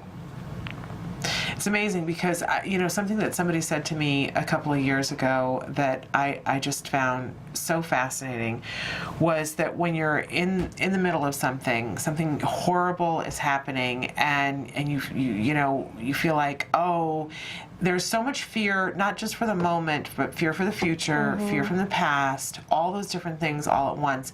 And they were saying, you know, separate all of these things into just what's happening right now. And it's amazing that even when something bad is happening right now, when you take those other things away, that you're able to look at it and go, you know, what's happening right in this minute right now, it isn't as horrible, because it can't be without the past and the future put it. And the phrase that I was taught to say over and over and over again is, you know, what's happening right now. And that frequently what I have found in my life is that what's happening right now isn't nearly as bad as my head likes to make it into. Well, I think what you find is you realize that what's going on right now is really a product of what either something that's already happened and isn't happening, or something that you're afraid will happen. Exactly. And actually, like when you actually take stock of where you are right this second, it's kind of like, oh, I'm actually in a room with my person who loves me, and it's safe, and I'm okay. Right. And I'm really just reacting to what I think is going to happen or something that's already happened. It's very interesting. So he talks a lot about that, being able to bring yourself into the present and ground yourself and drop that anchor and hold on. Yeah. And then about being able to be mindful and observe what's going on, detaching yourself from those thoughts so you're not fused with them, you don't become your thoughts or become those feelings, and then just making room so that you can tolerate that pain, because it is like a wave. If you've experienced that really strong emotion and gone through it, you know it kind of goes up and then it just crashes down, and then after that you'll feel so much better, and you know, it does get better. It does. I think it's so important to share with other people too, so that you know, because it feels like your experience is completely your own and that nobody else is going. But when you find out, when somebody else goes, oh yeah, I felt that way too, and I survived it, I think there's something about that you go, okay. We like to use the phrase in our family, well, we're right on schedule. Yeah. You know? Trusting the process. I think I use that phrase, trust the process. And I use that phrase a lot for when I'm feeling feelings. It's more for like physically, like how your body reacts to situations, because we react in a way that I think that we're meant to react. So our bodies produce these emotions and these painful feelings for a reason, and that's to help us deal with stuff. And so it's kind of like trusting yourself and trusting the stuff and just allowing your system to do what it's supposed to do, rather than struggling against it and fighting it and trying to run away and hide it and fix it, because that really is self-defeating. And there's even research to show that that's self-defeating, and the more you try and stop thinking about something, the worse. The more you keep thinking about it, and the more you try and struggle against something, the more it struggles back. Absolutely. Absolutely. Well, and all that, that's where I hear the acceptance, saying, okay, and when your child gets diagnosed, there's some grief. Absolutely. There's some grief. There's no two ways about it. And I know that there are people who it catches immediately and people that it catches later. We talk a lot about the fact that not always, but a lot of the times the moms catch the grief first and the dads are a little bit on a delay, but it isn't always that way. And that everybody has their time, but there is grief. You can't get away from it. If there's a gap, then there has to be grief, because the gap is there, and it's a gap between what you want and what the reality is, and it's impossible to not have some kind of loss. Yeah, and I love that it's called acceptance, not contentment. Absolutely. Because two entirely different things. Accepting something in that gap, vastly different than being content. It's just being with it, and it's not tolerating it and kind of begrudgingly letting it be there, because that's also still struggling. It's just letting it. It's just letting it, exactly, and it's just acceptance is about letting it be there. Yeah. And you know, if you're used to struggling and you're used to, like, I like the analogy of if you are walking around the world with these, like, with glasses on, which I do, and I sometimes I wear my glasses deliberately because it helps me feel like I'm hiding behind them a little bit. But if you're walking around the world imagining your glasses are like all your stuff, and then you go and you do some act work and you take these glasses off, you're very vulnerable, and that's a loss as well, I think. So it's obviously that's different from the gap loss, but if you do start to accept, even the act of acceptance is going to bring about some loss or some vulnerability. Yeah, absolutely. If you're used to struggling and then you go and do something else, it's going to be hard. But I think ultimately so much better. It's that thing of, like you were saying, taking the breath. And actually dealing with what's there instead of pretending that it isn't, because we all know that's when we get sick. Absolutely. I really believe, whether it's, physically ill or otherwise, it takes a lot of energy. It takes a massive amount of energy to struggle against something and constantly be trying to put it to the side, put it to the side, put it to the side. It's a lot less energy to accept it, and you free yourself up to use that energy for good. Yeah. Rather than harm. Absolutely. Well, we want to mention the book again. It's called The Reality Gap. The Reality Gap. I don't know why I keep wanting to say Bridging the Gap, but The Reality Gap. I should have brought my copy, but I actually lent it to somebody. Otherwise, I would have brought it and shown it to you so you know what it looks like. But Okay. The Reality Gap. Name of the author? Russ Harris. And so you can get this probably on Amazon. You can get it on Amazon, yeah. Okay. Does he have a website also? He does. He has a site. I think there might be a site for the book, but there's definitely a site called Act Mindfully, all one word. And all the books that he's written and stuff are on there. He has many books. He has some really good ones. I actually also recommend his relationship book, and I know that a lot of our parents are struggling with their relationships with their partners and so on. And I really recommend it. It's called Act with Love. And it's using acceptance commitment therapy to help you with just improve your relationship. Even if your relationship is great, it's really helpful. And I actually read it, and I wasn't even in a relationship, but I find it very, very helpful for myself.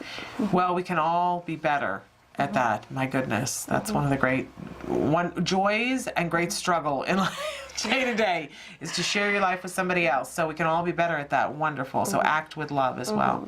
Fabulous. Thank you so much for being here today. You always just enlighten us and make my day, so I really appreciate you being here.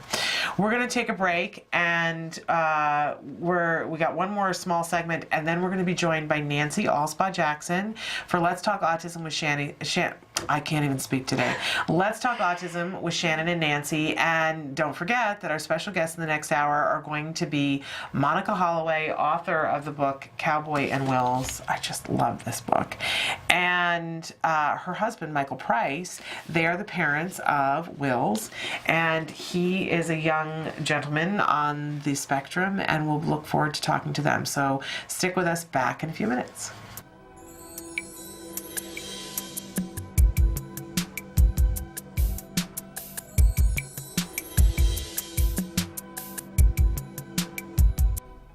Hi, my name is Monique Erickson. I'm a senior supervisor here at CARD in the training department. For parents using skills, how should they structure a day of learning? I think when you're looking at that, what you want to make sure you're doing is you have a very well-balanced, comprehensive program. And what I mean by that is when we're designing programs and using the curriculum, you're making sure that you're hitting all the appropriate curriculum areas. So you're not just doing, a ton of lessons from the motor department or the curriculum area, and that's all you've done in the day. A program should be well balanced, meaning you've hit all the domains. You have language skills if those are appropriate, which most of these programs are very heavily in language. You're going to have some language, you have social, play, all the different curriculum areas. You want to make sure that you are pulling from all those areas so that you have a very well balanced program that meets the needs of your child, and you're not just focusing on one domain of those of that curriculum and creating more splinter skills that may already be present. How many lessons should they do before giving the child a break? Well, you definitely want to incorporate breaks into the session, and I would say that they're going to naturally occur if you're running your sessions appropriately, meaning you're going to present a lesson and you're going to need to collect data on that.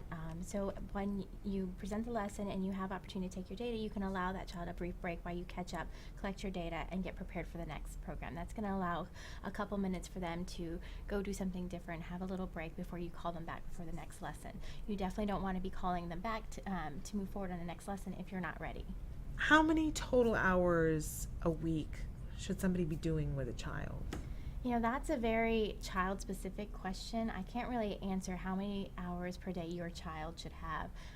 That is something you would want to go do an assessment for and get an intake. At a place like CARD, you could go and schedule a time to do an intake, and once they've had an opportunity to assess your child, then they will come up with an appropriate recommendation for what number of hours is best for your child. There are some general things that we know. There's a huge body of research at this point that really supports that for this intervention to be effective and to get the best outcomes, it needs to be intensive. And what they mean by intensive is you're generally receiving at least 25 hours per week, up to 40. After 40, there's no really support that's going to be any more effective. So somewhere between 25 hours per week and 40 hours per week may be something you might here as being the number of hours that you're shooting for an individual. But again, it's completely individualized. There's lots of factors that go into play when coming up with a recommendation for that. They're going to look at the child's age, what is their current availability, what is the parent's availability, what kind of skill deficits and behavioral excesses are we dealing with at the start of the program. So is there a lot of intensive maladaptive behaviors that we need to get under control before we can really do some effective learning? If that is not the case, then just really looking at all those factors, availability, parents' availability, age, all those things come into play, and a professional would need to look at those things in addition to doing probably a skills assessment to find out what number of hours best meets your child. What kinds of things should we take into consideration when making those kinds of decisions? If there's a skill in your child's program, it needs to be done frequently enough for you to have enough learning opportunities for that skill to get better. So if you have something in the program and you're only doing it every few days, it's not going to be presented enough opportunities for that skill to actually move forward in a reasonable amount of learning time. So you should be getting to your programs, or the programs that are in that child's lessons in this program, frequently every day, I would say. But if you're not getting to all of them, some things you want to think about is there too many programs in this book? Do I not have enough time to really reasonably get through this many programs? Maybe that's the case. Or maybe some programs are requiring more time than others, and you always want to think about the quality of the teaching session that you're doing versus just trying to plow through 20 programs in an hour. So those are some things that I would consider. Should a parent only do lessons from one area of the curriculum a day, or should they do from all different kinds of areas? When you're looking at the lessons in your child's program, it's important to take a step back and look at them and prioritize what are you going to be working on and what do you want to incorporate into your program. There is a wonderful video that's on the Skills website that will help look at those factors and help you decide what is going to be the best effective use of your child's time, and help you pick and prioritize those programs so that you are working on the right number of programs and you're using your time wisely and effectively.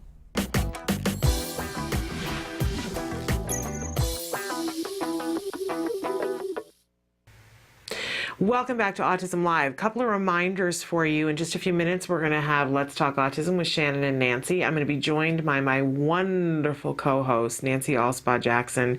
What an amazing, amazing woman she is. She's the Executive Director of Autism Care and Treatment today. She's going to be joining me. We got a lot of things to talk about, and not the least of which we have two guests who are going to be Skyping in the next hour. Monica Holloway, author of the book Cowyboy and Wills. Fabulous. You must read this book. It's truly wonderful.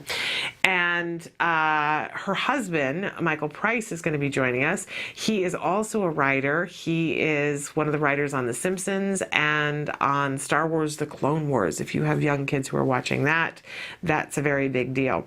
They're going to be joining us via Skype, I believe, from the Fox studios.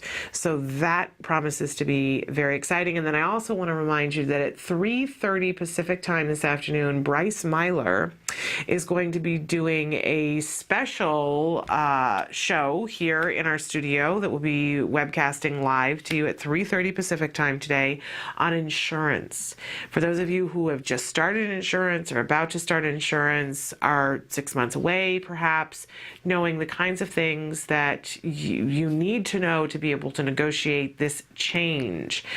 You know, change is stressful, and while we've been fighting for insurance reform, it's also something that we know there are going to be bumps in this road, right? And being the most prepared that you can be. We always talk about being the most efficient, most effective member of the team, and part of that is now going to be knowing the ins and outs of the insurance. Well, Bryce is an expert in insurance. She was working in the insurance field long before her child was diagnosed with autism, but he was diagnosed with autism, and she had the benefit of really great ABA, and her son recovered. So I don't think you're going to find anybody who is more passionate about making sure that you get as much ABA as you possibly can. So what a wonderful, she's like that bulldog that you want to have in your corner in terms of insurance. She's really passionate about being able to help you guys. And she's also very fun. If anybody can make insurance fun and interesting, it's Bryce Myler. So she'll be in the studio at 3:30 this afternoon. I will not be here, but Bryce will be here, and that promises to be very exciting. So that's what's happening the rest of today. Want to also tell you that tomorrow we're going to have our special guest is going to be Tiffany O'Day. She's got some really exciting things to tell us about that are happening in Boston in particular. So if you're on the East Coast or in the Massachusetts-Boston area, you're going to want to tune in tomorrow at 11 o'clock. And I believe we're also going to have another guest tomorrow, but I don't want to give that away. And then on Friday, I do have confirmation that we are going to have Dr. Jonathan Tarbox is going to be with us here on Research Fridays at 11 o'clock. So that will be exciting. We haven't had the opportunity to talk to him for 3 weeks because we've been out of the studio, but he will be here this Friday at 11 o'clock. Things to look forward to. All right. We are going to show you our lovely venture that we went to the Home Depot because they have a wonderful... It's all right. We're not going to show that right now. We're going to show you something else. I don't know what it is. We're going to show you Home Depot later on. But we are going to come back, and when we come back, we're going to be joined by Nancy Allspaw Jackson, and we will have our special guests, Monica Holloway and Michael Price. So you won't want to miss that. Stick with us.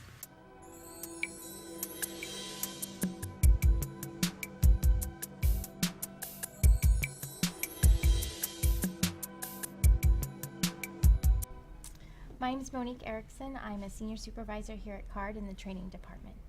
What kinds of things should we take into consideration when working with preschool children? Well, when you're working with preschool age children, a lot of things you want to consider is one, that they are little, so you are working with children who maybe their attention isn't as long as you might expect. You've got to work on that. They're young. They may be napping still, or probably in the process of fading that nap out, but that nap may be still there, and so that's definitely going to be a variable in their day when you are trying to plan when is the best time to do some of these lessons.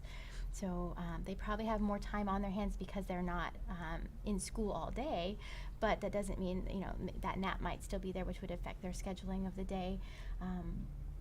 What are their reinforcers, things like that you have to kind of consider for those children who are that age.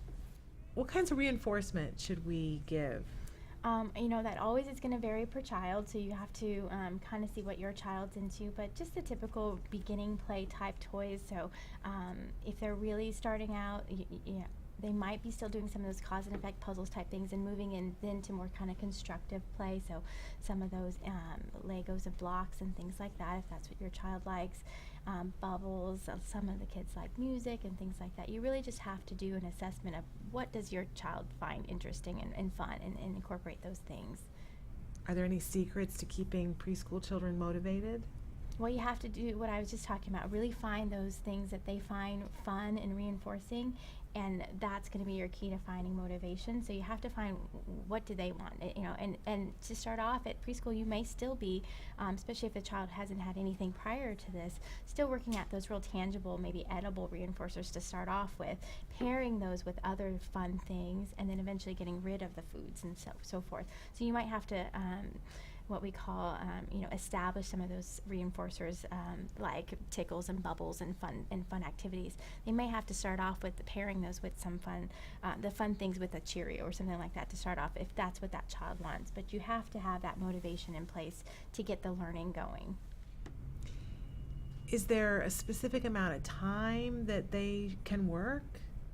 Well, I think that's really important to stop and think about that. They're little, they can't be expected to, sit and attend for a 3-hour session right out the gate. They're little, they're going to need breaks, they're going to need frequent breaks during that session, and, their attention isn't just going to, you could schedule a 3-hour session, but that doesn't mean that's going to be the best use of their time, that they're going to really be able to maintain that time. So I really think you have to, look at maybe doing 2-hour intervals or something like that, and just really decreasing or working up to, how far they can handle and stop there. So I wouldn't do more than probably 2 hours to start in one sitting.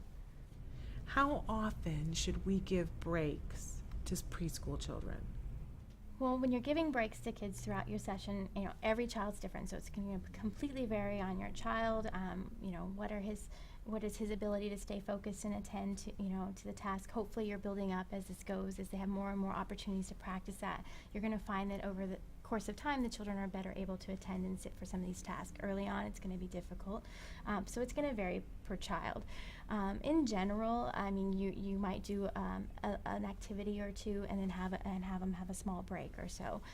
It really just depends on the child. You might, do several lessons with small breaks in between, then go for a bigger break outside and get some fresh air, move them around, get some gross motor in there. It just completely depends on the child and what are their targets. When can you allow natural breaks into the session that might lead themselves into the next thing that you want to work on. But it's just important to really read their body language. How are they doing? There's no point in continuing with lesson after lesson when they're fading. They need a snack, they need a break, they need to move around. They're children. They need to be able to move and have some fun. The session should be fun, so they should be enjoying themselves. How long should the breaks be?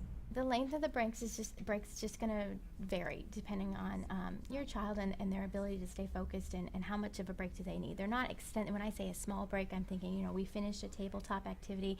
They go to the floor and they have some downtime kind of. But when I say downtime, that doesn't mean I'm allowing them to fully engage in stereotypy or self-stimulatory behavior. Which might be something like lining up the cars or the blocks or something. It means that they're engaging in some kind of appropriate activity when they're on their own time. They're still being expected to utilize those skills that they're working on, but it's a break from a formal learning activity. So those are the small breaks I'm thinking of. Like when we do a couple learning tasks, they have a little bit of time to themselves, and then that allows me as the teacher to reset up and get myself organized and get my next lesson plan ready. And then, after several of those, you might want to find somewhere in between, however long you plan on going, a bigger break so that, maybe, they're little, they need snacks, they need to eat. Maybe it's time to go out and have a snack, and maybe that's just a pure break on its own, or maybe that's where you incorporate some adaptive targets you have, like, learning how to pick up using your pincer if that's a target.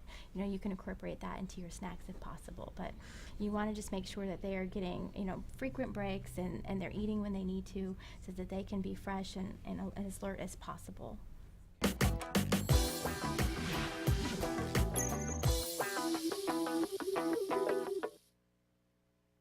Hi, and welcome to Let's Talk Autism with Shannon and Nancy. I'm Nancy Allspaw Jackson. And I'm Shannon Penrod. And I'm glad to be back with you. I'm so thrilled to see you. You brought the sunshine with you. I did. I was on the East Coast. First I was in Chicago speaking at Autism 1. And did you have a wonderful time? I did. It was great. I had a great speech there. I can't wait to see. Yeah, I talked about, my speech is called Waiting for Wyatt, A Journey Through Autism to Empowerment. Yes. And I give parents 10 steps on steps to empowerment that they can use in this journey of parenting a child with autism. Wow. If anybody can teach us how to be empowered, you are the lady. You're the one thank to do you it. for that. I'm there with the rest of us autism parents, just one step at a time, doing the best we can for our kids. And so that was great. And then my father is in Richmond, Virginia. He's 91. And of course at 91, things are starting to, he's not quite the man he used to be, but he's an incredible man. So I spent some time with him and went to the Outer Banks of North Carolina with my best friend of 44 years. Wow. It's a long time to have a best friend. Yeah. So Gina, she's been my rock through many, many things in life. How about you? What have you been up to? I went to Seattle. Okay. Went to the ABAI conference. And how was that? Oh, I met so many people. Great. Got so much information. Can we have some of them to come guest? Absolutely, come on the show? Absolutely. Good. And real nuts and bolts things about, individual behaviors and how to deal with them. Excellent. I mean, so much. My head is still filled with it. And then we came back, and of course, it was my son's 9th birthday yesterday. So we had family, and we've been on the treadmill of the birthday thing and went to Disneyland, and I'm exhausted. But it was wonderful. I think it's so important to celebrate. Yes. And it was a year ago yesterday that he graduated from his ABA program, and so really interesting to take stock and see how far we've come even in that year. Yeah. Really kind of amazing. So lots of gratitude and lots of information that I got while I was away, but it sounds like you, same thing. Lots and lots of information. Yeah, it was good. Met some really interesting people that I'd like for us to bring on the show, and so we'll be inviting some of them on in the future. Very cool. And stuff was happening in the world while we were gone, some things that we want to talk about. Yeah. And especially you've got some things. Yes, I do. Our friend Ariva Martin of the Special Needs Network here in Los Angeles, her camp is coming up. The Special Needs Network 3rd Annual Joe Patton Academy Camp, Camp JPAC, and they're taking applications now through June 15th. The Joe Patton Camp is the only free inclusion summer camp for special needs children, and they're typically developing siblings and peers age 5 to 16, and it's a 2-week program, July 16th to August 10th and August 13th to August 30th, 9 to 4 every day. This is free. There you go. Pretty fabulous.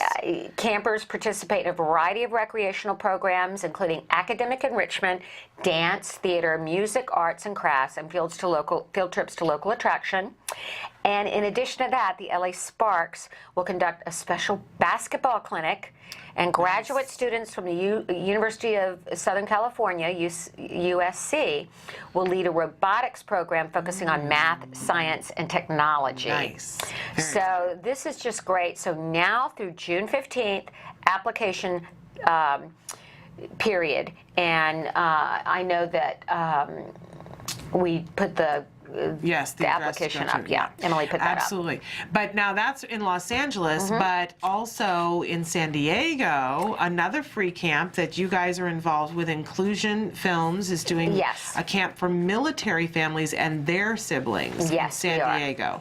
And so that's a really exciting thing, and we want to make sure that families are applying to do that as well. Yes. And we even have a clip, a promo. A little promo clip. Okay, Emily, can you show that so that our families can see what exactly we're talking about? Inclusion Films. Autism is an epidemic affecting 1 in 88 children. Military families impacted by autism wage a battle on 2 fronts, one for their country, another for their children. Cox Communications is proud to announce an autism film program for military children taking place June 18th to the 29th. The program provides social and life skills to military children with autism and their siblings. To apply or for more information, go to acttodayformilitaryfamilies.org. Really exciting. And of course, Joey Travolta runs Inclusion Films, and we had him on. Yeah, wasn't he a great guest? He was fabulous. He was so exciting and dynamic. His passion for what he does working with our kids is just amazing. Yeah, really, really intense, caring, sensitive guy. At one point I turned and said, "Boy, you're the real deal, aren't you?" And I loved, he said, "Yes, I am." Yes. Love a man with confidence. Right. Yes, I am the real deal. Thank you very much. I did have one more thing I wanted to bring up. ACT Today is looking for a group of young people we're going to put together that we're going to call the Compassion Crusaders. What we're looking for is kids on the autism spectrum from ages 17 to 30, and or their siblings, to talk about why compassion for those on the autism spectrum is the super cool thing to be and to have, and that can talk about their experiences in working with autism and being the sibling of someone with autism or having it themselves. And the goal of this, it's called the Compassion Project, is to let the public know about behaviors of those with autism, things you might find, and how to celebrate the differences, appreciate the differences, and learn to be compassionate and discourage bullying. Awesome. So we're looking to put together a group of young people from all over the country. And get them out doing some public speaking and working with us. A wonderful opportunity. Where would they apply? How they would write info@act-today.org or Amy at act autism-today.org, but they can go to our website, and there's also a link there to contact us. Cool. So we want kids from all over the country. Wonderful. Okay. What a great We said 17 because there's going to be maybe a little travel involved to going to some of the schools and organizations that we'd like to have them speak at. Okay, so if you're a parent watching this and you know a child or a teacher who knows a child, not a child, a young adult. If you have a young adult, a teen, young adult, if you are the sibling of someone with autism and you want to talk about it, it's a great opportunity to get out there and educate people. We're going to put you on our website. We're going to have you do a video explaining why Compassion for Autism is cool. And we're going to start a social media program and public speaking for this group. Exciting. Yeah, That's really exciting. It's a good You've always got good things. And I wanted to mention, too, since we were last here, something really exciting happened. The United States government made the decision that they are going to start funding ABA for their federal employee program as of January 1st, 2013. They are the largest employer in the United States, and they are now, and there are no age caps and no dollar amount caps at this moment in time. That is incredible news. And you can find out more about that on autismvotes.org. Okay. But that is, and it's really interesting to me because we literally had a family who called into the show 2 weeks ago and said that they were experiencing difficulties. And one of the first questions I ask is, have you found out if you're eligible? And they said, no, we are not eligible. But an ex, it's a veteran, served 4.5 years for our military and is now a federal employee, and his child did not have access to ABA, but and I was thrilled to be able to call back and say, guess what, as of January 1st. That is amazing news. It's all going to change for you. So really exciting. We're thrilled that is happening for so many of you. All right, we're going to take a little bit of a break, but when we come back, we are going to be joined by some very special guests. We have our matching books here. Books, yeah, and it matches my shirt, and then it matches my coffee cup. Yes, it's an we're orange color day. coordinated here. It's the color of sunshine. Monica Holloway, author of Cowyboy and Wills, is going to be joining us along with her husband, Michael Price, who's one of the writers on The Simpsons and other projects. I was saying it wrong before, but he is the writer, I have my note here somewhere, on Lego Star Wars Padawan Menace. Oh, okay. That's the one. So right, I know had it Jim's wrong. into that stuff, right? Yes, he is. I was saying Clone Wars. I was completely wrong. It's Padawan Menace. Oh. So we're going to find out more about that. Great. Stick with us because this will be really fun. Okay.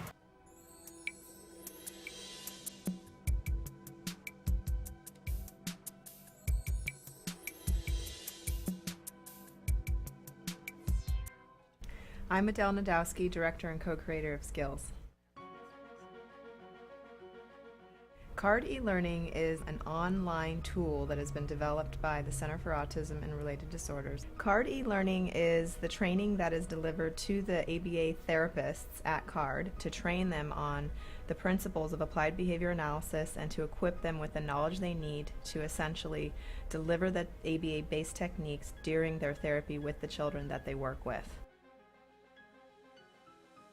ABA has been proven scientifically to be the most effective intervention for children with autism. At this point, even the Surgeon General has come out with a statement suggesting just that. So we know that this is something that children with autism definitely need if they're going to improve and live the lives that we're hoping that they're going to be able to live. By being able to train people on this one particular method that we know works, and to be able to have all of your staff within your school settings on the same page, it allows you to take more of a multidisciplinary approach, and there's definite consistency going on within the team. It makes sure that every person involved with that child's treatment program, including the speech and language pathologist, the occupational therapist, the teachers, the aides, all of these individuals to be able to be trained so that they can all work together effectively with the child.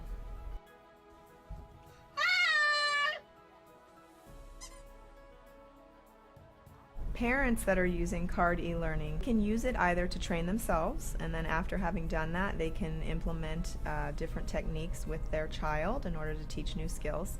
But oftentimes parents might also be working either with an ABA provider, with a school, or they may have even hired their own therapist to deliver the intervention techniques. So CARD e-learning can be used either to collaborate with your school. It can also be used to train the therapists that are coming to the home of the parents, or it can also be shared with the ABA provider so that that provider can find out about it and perhaps implement it within their organization and train their staff. You can also do reporting for your organization. So you can actually look and find out which teachers are progressing, what their quiz scores are, and actually we can give you reports as well that will help you to compare the different teachers and their performances. CARD e-learning is really, really simple to use. You can log on to this as long as you have a computer, that's all you need, and an internet connection. And you can work on it any time of the day, anywhere that you're at. When you log on, you realize that right away. First of all, on the top of the page, there's a navigational tutorial. It's a how to use this page button. Simply by watching that video, it'll all kind of unfold in front of you, and it becomes extremely self-explanatory. CARD e-learning has 9 modules, and you can basically go through those at your own pace.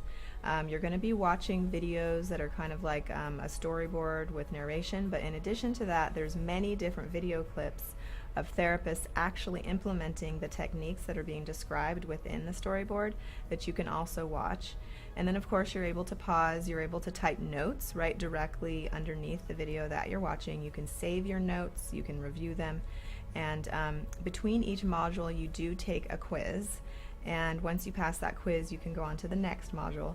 And then after you complete all of them, you have a final exam. And by completing the final exam and passing with a score of 85% or better, you will be given a certificate of completion. Let me show you how easy it is to use CARD e-learning. Welcome back to Let's Talk Autism with Shannon and Nancy. I'm Shannon. And I'm Nancy. And we have our special guests on the wire. We're working out some technical difficulties. Yes. Sometimes we have gremlins. Yeah.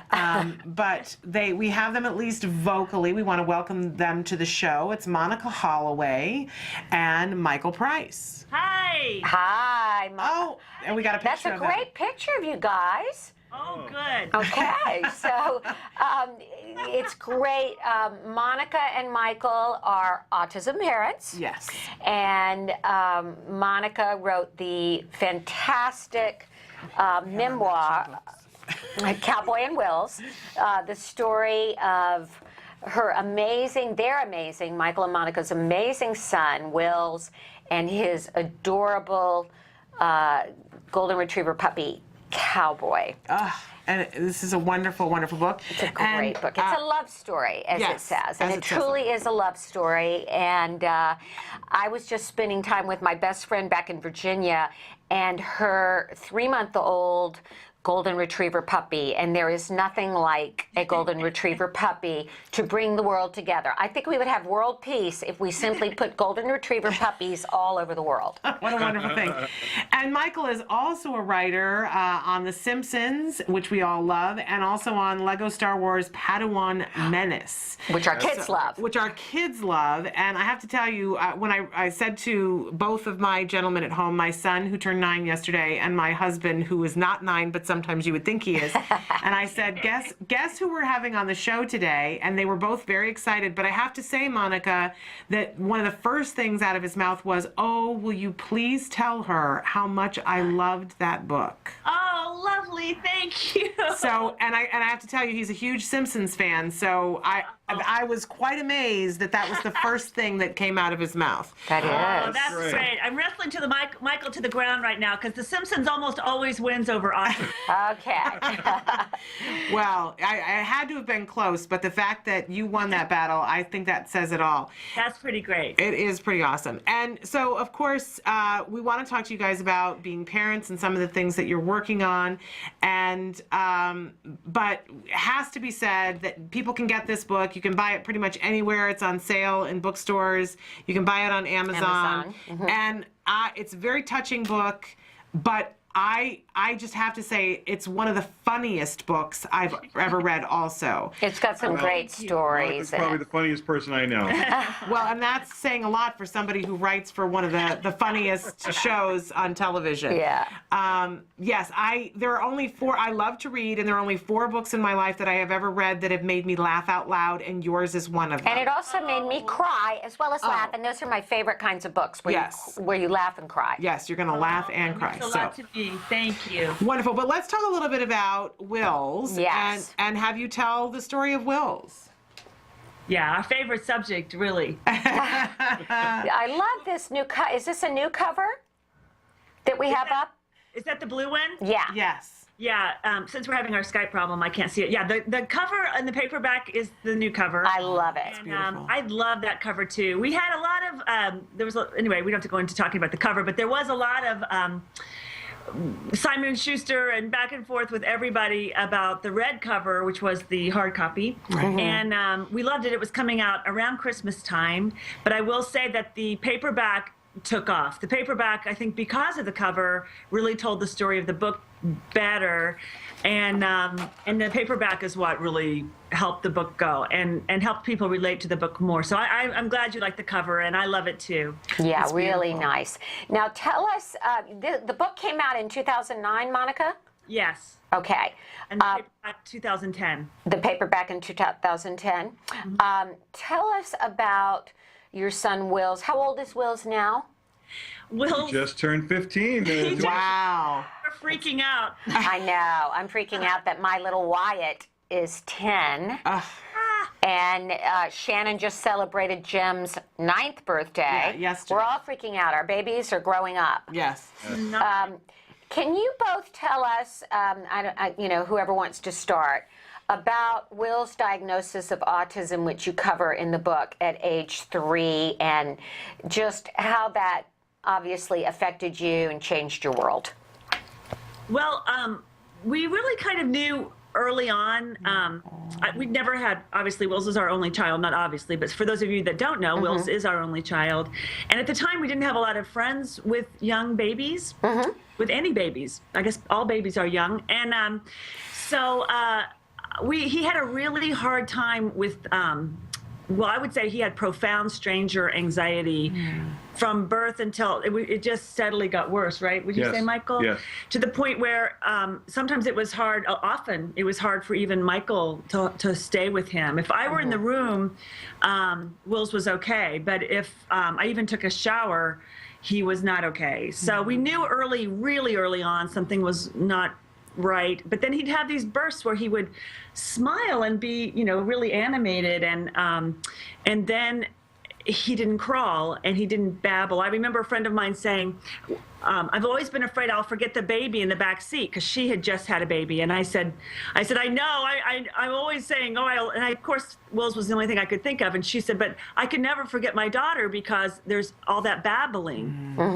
And that was the first time, I think Wills was 6 months or 7, that I realized that how silent my car was. And I was very frightened. And he had some motor skill issues, right, Michael? He had some things that we didn't quite understand until later, that we had a big birthday party for him when he turned 1. Oh, boy. And he was very overwhelmed by it. But then the thing that, which we later found out affects a lot of kids with autism, is when we sang happy birthday to him, he broke down and he cried, and he was inconsolable. He covered his ears. And I think we thought maybe, we overwhelmed, it was too big of a party, but I think in retrospect, we realized later that may have been, those were probably signals of something was going on then too. Okay.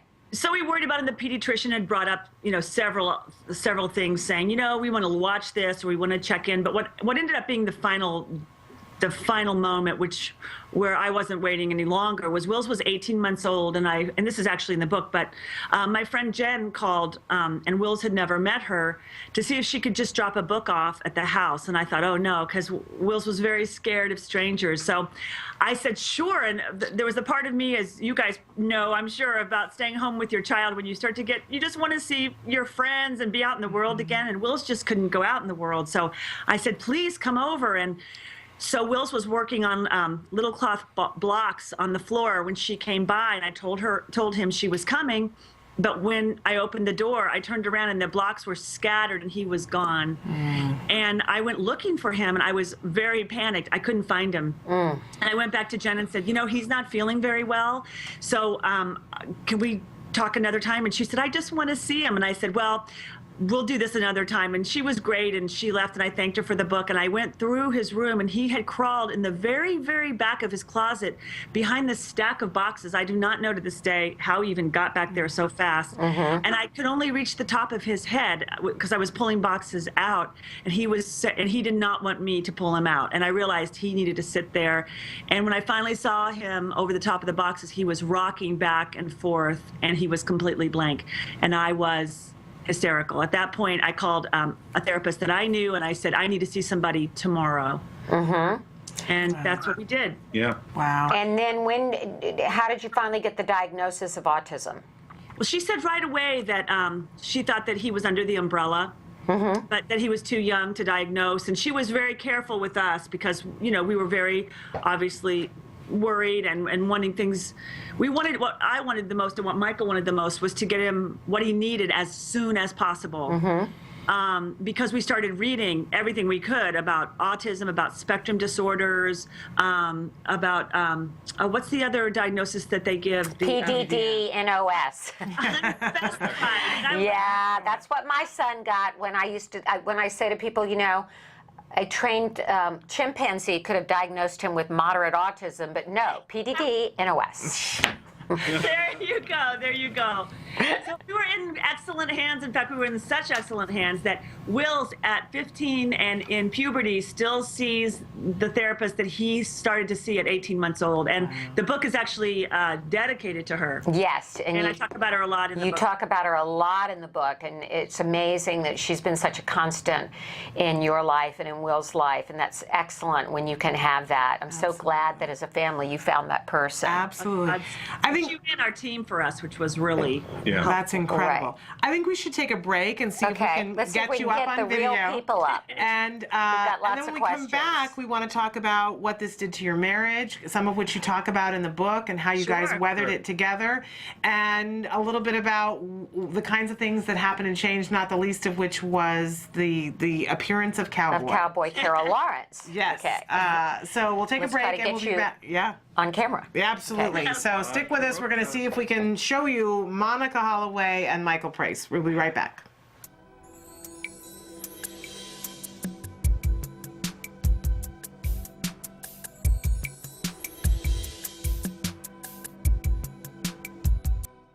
Hi, we're here today with Cecilia Knight, who is the Director of Training for the Center for Autism and Related Disorders. And today I'm thrilled to have her here because we're going to talk about manding.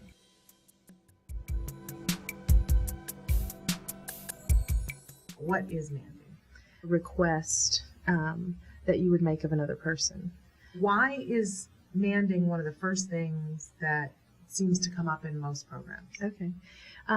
Well, a baby requests for his mother's attention by crying or by reaching. And so it's one of the first ways that you let another person know what you need. And then that other person reinforces you by either picking you up or giving you something to drink or something to eat. And so many of our clients aren't really good at that once we start a program with them. And unfortunately, many of them engage in inappropriate manding, screaming, kicking, biting. And so what we're trying to do early on is no longer reinforce the inappropriate ways of asking and rather reinforce the appropriate ways of asking. And as we teach them an appropriate way to ask for, Mom, play with me, can I have juice, or even more simply, help, then we see those inappropriate demands decreasing and the appropriate demands increasing, because the child's wants and their desires aren't really changing, but we're teaching them the right way to get their needs met.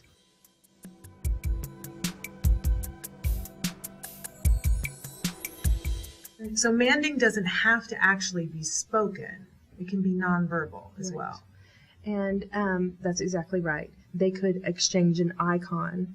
And if I bring you an icon with a cup on it and hand it to you, and you bring me a juice cup, then we've made an exchange. And so there is what Skinner would call verbal behavior. You have reinforced my request for a cup or for juice.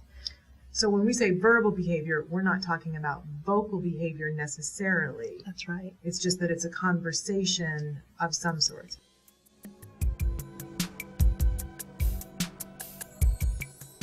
What is reinforcing to the child? The man is evoked by the child's desire or their need for something. So early on, we may arrange the situation where I know that they're interested in the juice and they're reaching for it. I may hold it back to just say juice or ja or whatever is appropriate for that child. And then as soon as they emit any sort of response, give a high level of praise and then immediately give them the juice. But what controls the man is that specific reinforcer. So of course, if the child asks for a juice cup and you bring something else, then they're not being reinforced with what they've asked to have. Okay. What do you want? Good job. You say wafer, please. Wafer, please. Good talking. Thank you, Dad. Thank you, Daddy. Welcome back to Let's Talk Autism with Shannon and Nancy. And I think we have Monica Holloway and Michael Price live. Hey, guys. Oh, you're just as cute as your pictures. We're live from our living room, and we have two bunny rabbits watching us from the cage. I love it. Oh, that's a great segue. Now, Monica wrote Cowyboy and Wills. Michael is a very well-known television writer, The Simpsons, and we are talking, they are parents of a young man named Wills, who is now 15, who has autism. And the remarkable story that Monica documented in her book, Cowyboy and Wills, a love story about their lives, raising Wills. And you said two bunny rabbits, animals. Big turning point for Wills. We just talked about the diagnosis. We just talked about his anxiety. Now, he loved animals, and both of you found that animals were really a doorway to Wills. Can you talk about that? Absolutely. He always loved animals. He, before we got Cowyboy, he was into little animals. At his school, they had guinea pigs, and there was a rat that was called Red Rat Dirt. Wills named it, of course. Right, that he loved, and he really responded to animals always, all kinds. So all through the years, and Monica talks about it in her book, that the day that the diagnosis came down, I think one of the first things you did was you took him to the aquarium. To the aquarium. Yeah, we went from the therapist to Ben's fish store down the street here on Ventura and bought a 10-gallon aquarium at that point. So. Yeah. And I think that was the thing that Catherine in the book talked about, was like fish were also a good thing to sort of help him, sort of a thing for him to look for sort of his visual training and that as well. So, but he just always responded to animals throughout his entire life. We've gone through phases of, we've had, I don't know, a couple dozen or so hermit crabs that he's given all amazing names to, many hamsters, several different kinds of turtles. I think Booner, Schooner, and False Alarm are two of the hamsters that get a lot of attention. I love the names. I love the names. Now, it's interesting because we live on a little, and I mean little, 1-acre ranch in Hidden Hills, California, and we have 3 dogs and 2.5 horses. I'll explain that because one of the horses is a miniature. So if you'd like to bring Wills over to meet Addie, Big Moon, and Minnie Moon, I'll take him for a ride on Big Moon. There you go. And I found, with our son, Wyatt, animals were also a big key to kind of unlocking some things with Wyatt, his love of animals. So we share that. And are you thinking about getting a puppy? No, we got a dog. The dog. Got one. Yes, we have the horror story of the dog. The dog is away. We were saying. Right, Shannon. Yes, the dog is away right now. We're saying she's on vacazione, but she's doing intensive training with a behavior person. Behavior therapy comes in handy with everybody. Yeah, we'll see. Okay. Lovely dog, but she turns into Cujo when anybody comes around. well, upsetting. thankfully, Cowboy was not like that. Now, Right. tell us when Cowboy Carol Lawrence, how did she come into your family, and how did you get that name? Yes. Okay. Well, when we had to move Wills from preschool, which was hard enough, but he went to the early years over in Santa Monica, and they were wonderful to him, and they gave us the big giant rabbit Ruby with the attitude, and she's in the book, but you all leave Ruby to any of you that want to read it. She's her own character, but she came from the preschool, and then the transition from preschool to kindergarten, which we knew was going to be difficult, proved to be almost insurmountable. We were afraid. He went into a private school in the Valley called the Children's Community School, and it seemed like he might not make it there. Then they were telling us, that he was doing some rocking and not reaching out to other kids, and I was very worried. And when I get worried, and it really, I think I'm the worst.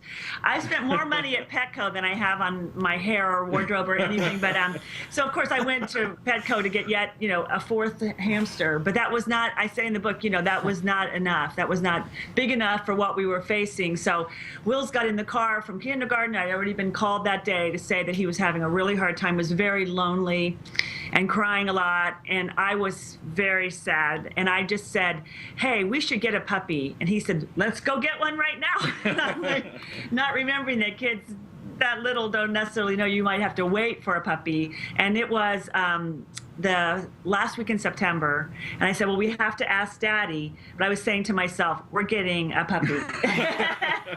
Michael's pretty easy to get along with, so I figured he'd be okay with it. I was okay with it. But what I didn't know was trying to get a puppy for Christmas, a couple of months before Christmas, a golden retriever is not the easiest thing to do. No. I did a lot of research, and just quickly, I think I made a huge mistake by going to a pet store.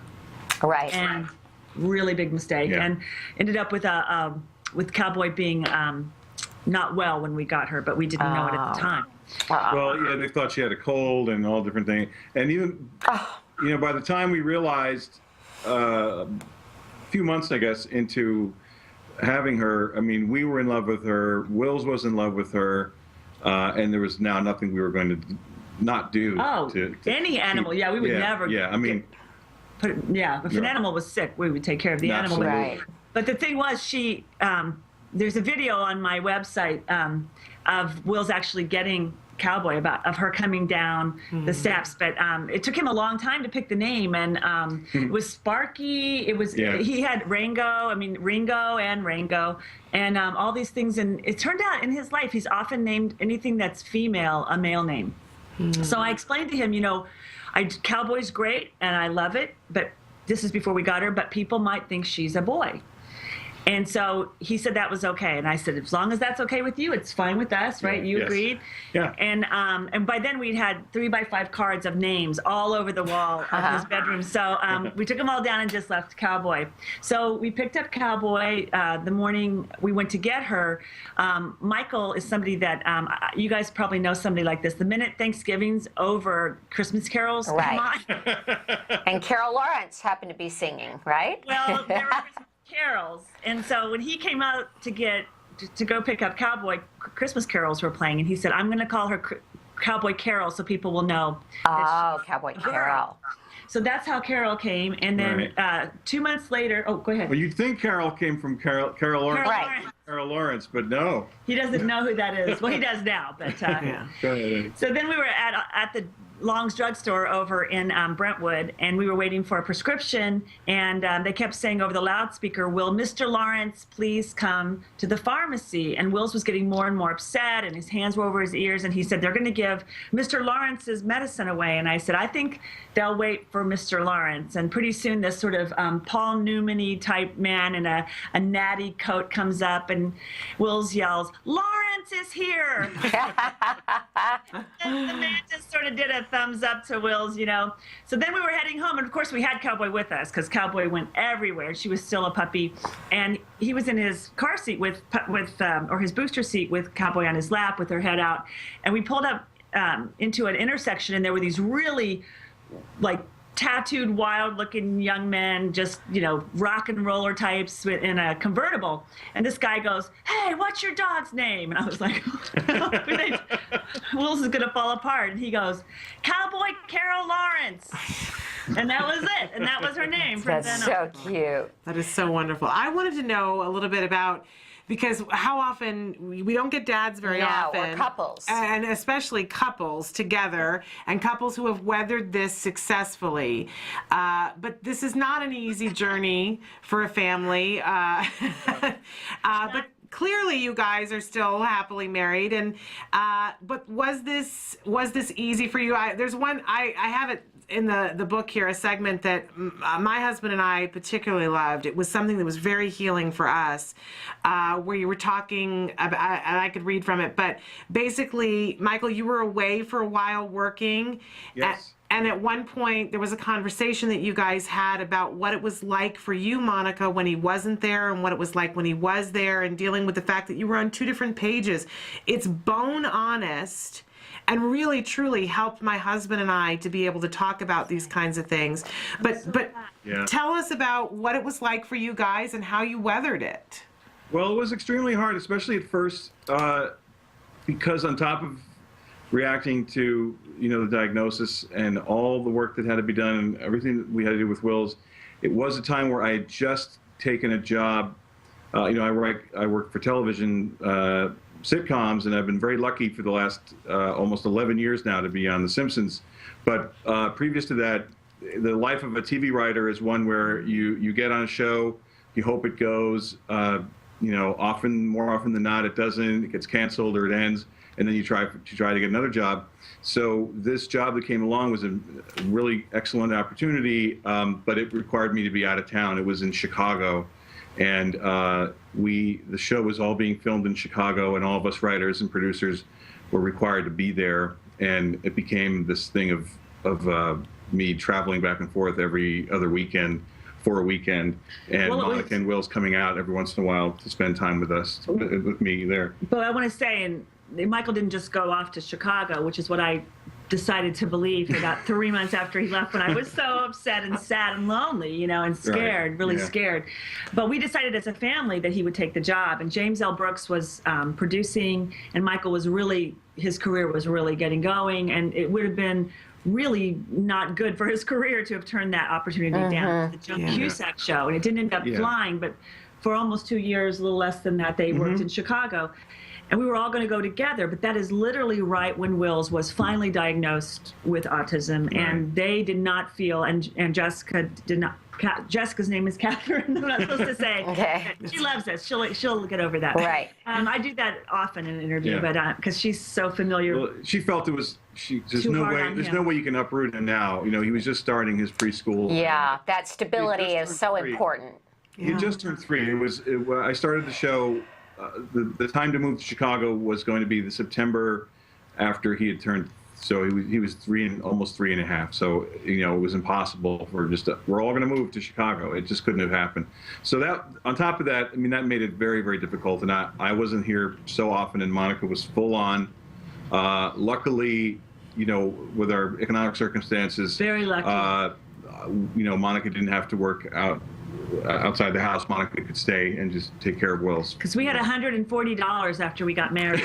So the fact that, I mean, Michael got his first sort of really big writing job when I was in the hospital delivering Wills. That's right. It's just such a godsend, and I say this to families all the time, and it just breaks my heart, and that's why we work so hard for organizations that work toward families getting services. I mean, all of our charities involve giving money and fundraising to help other families that weren't able to do what we were able to do, which is hire people we needed. Obviously, that's what, you know, I do as executive director of ACT Today, Autism Care and Treatment Today, as we raise funds for families that cannot access or afford treatment, which is, unfortunately, the large majority of them.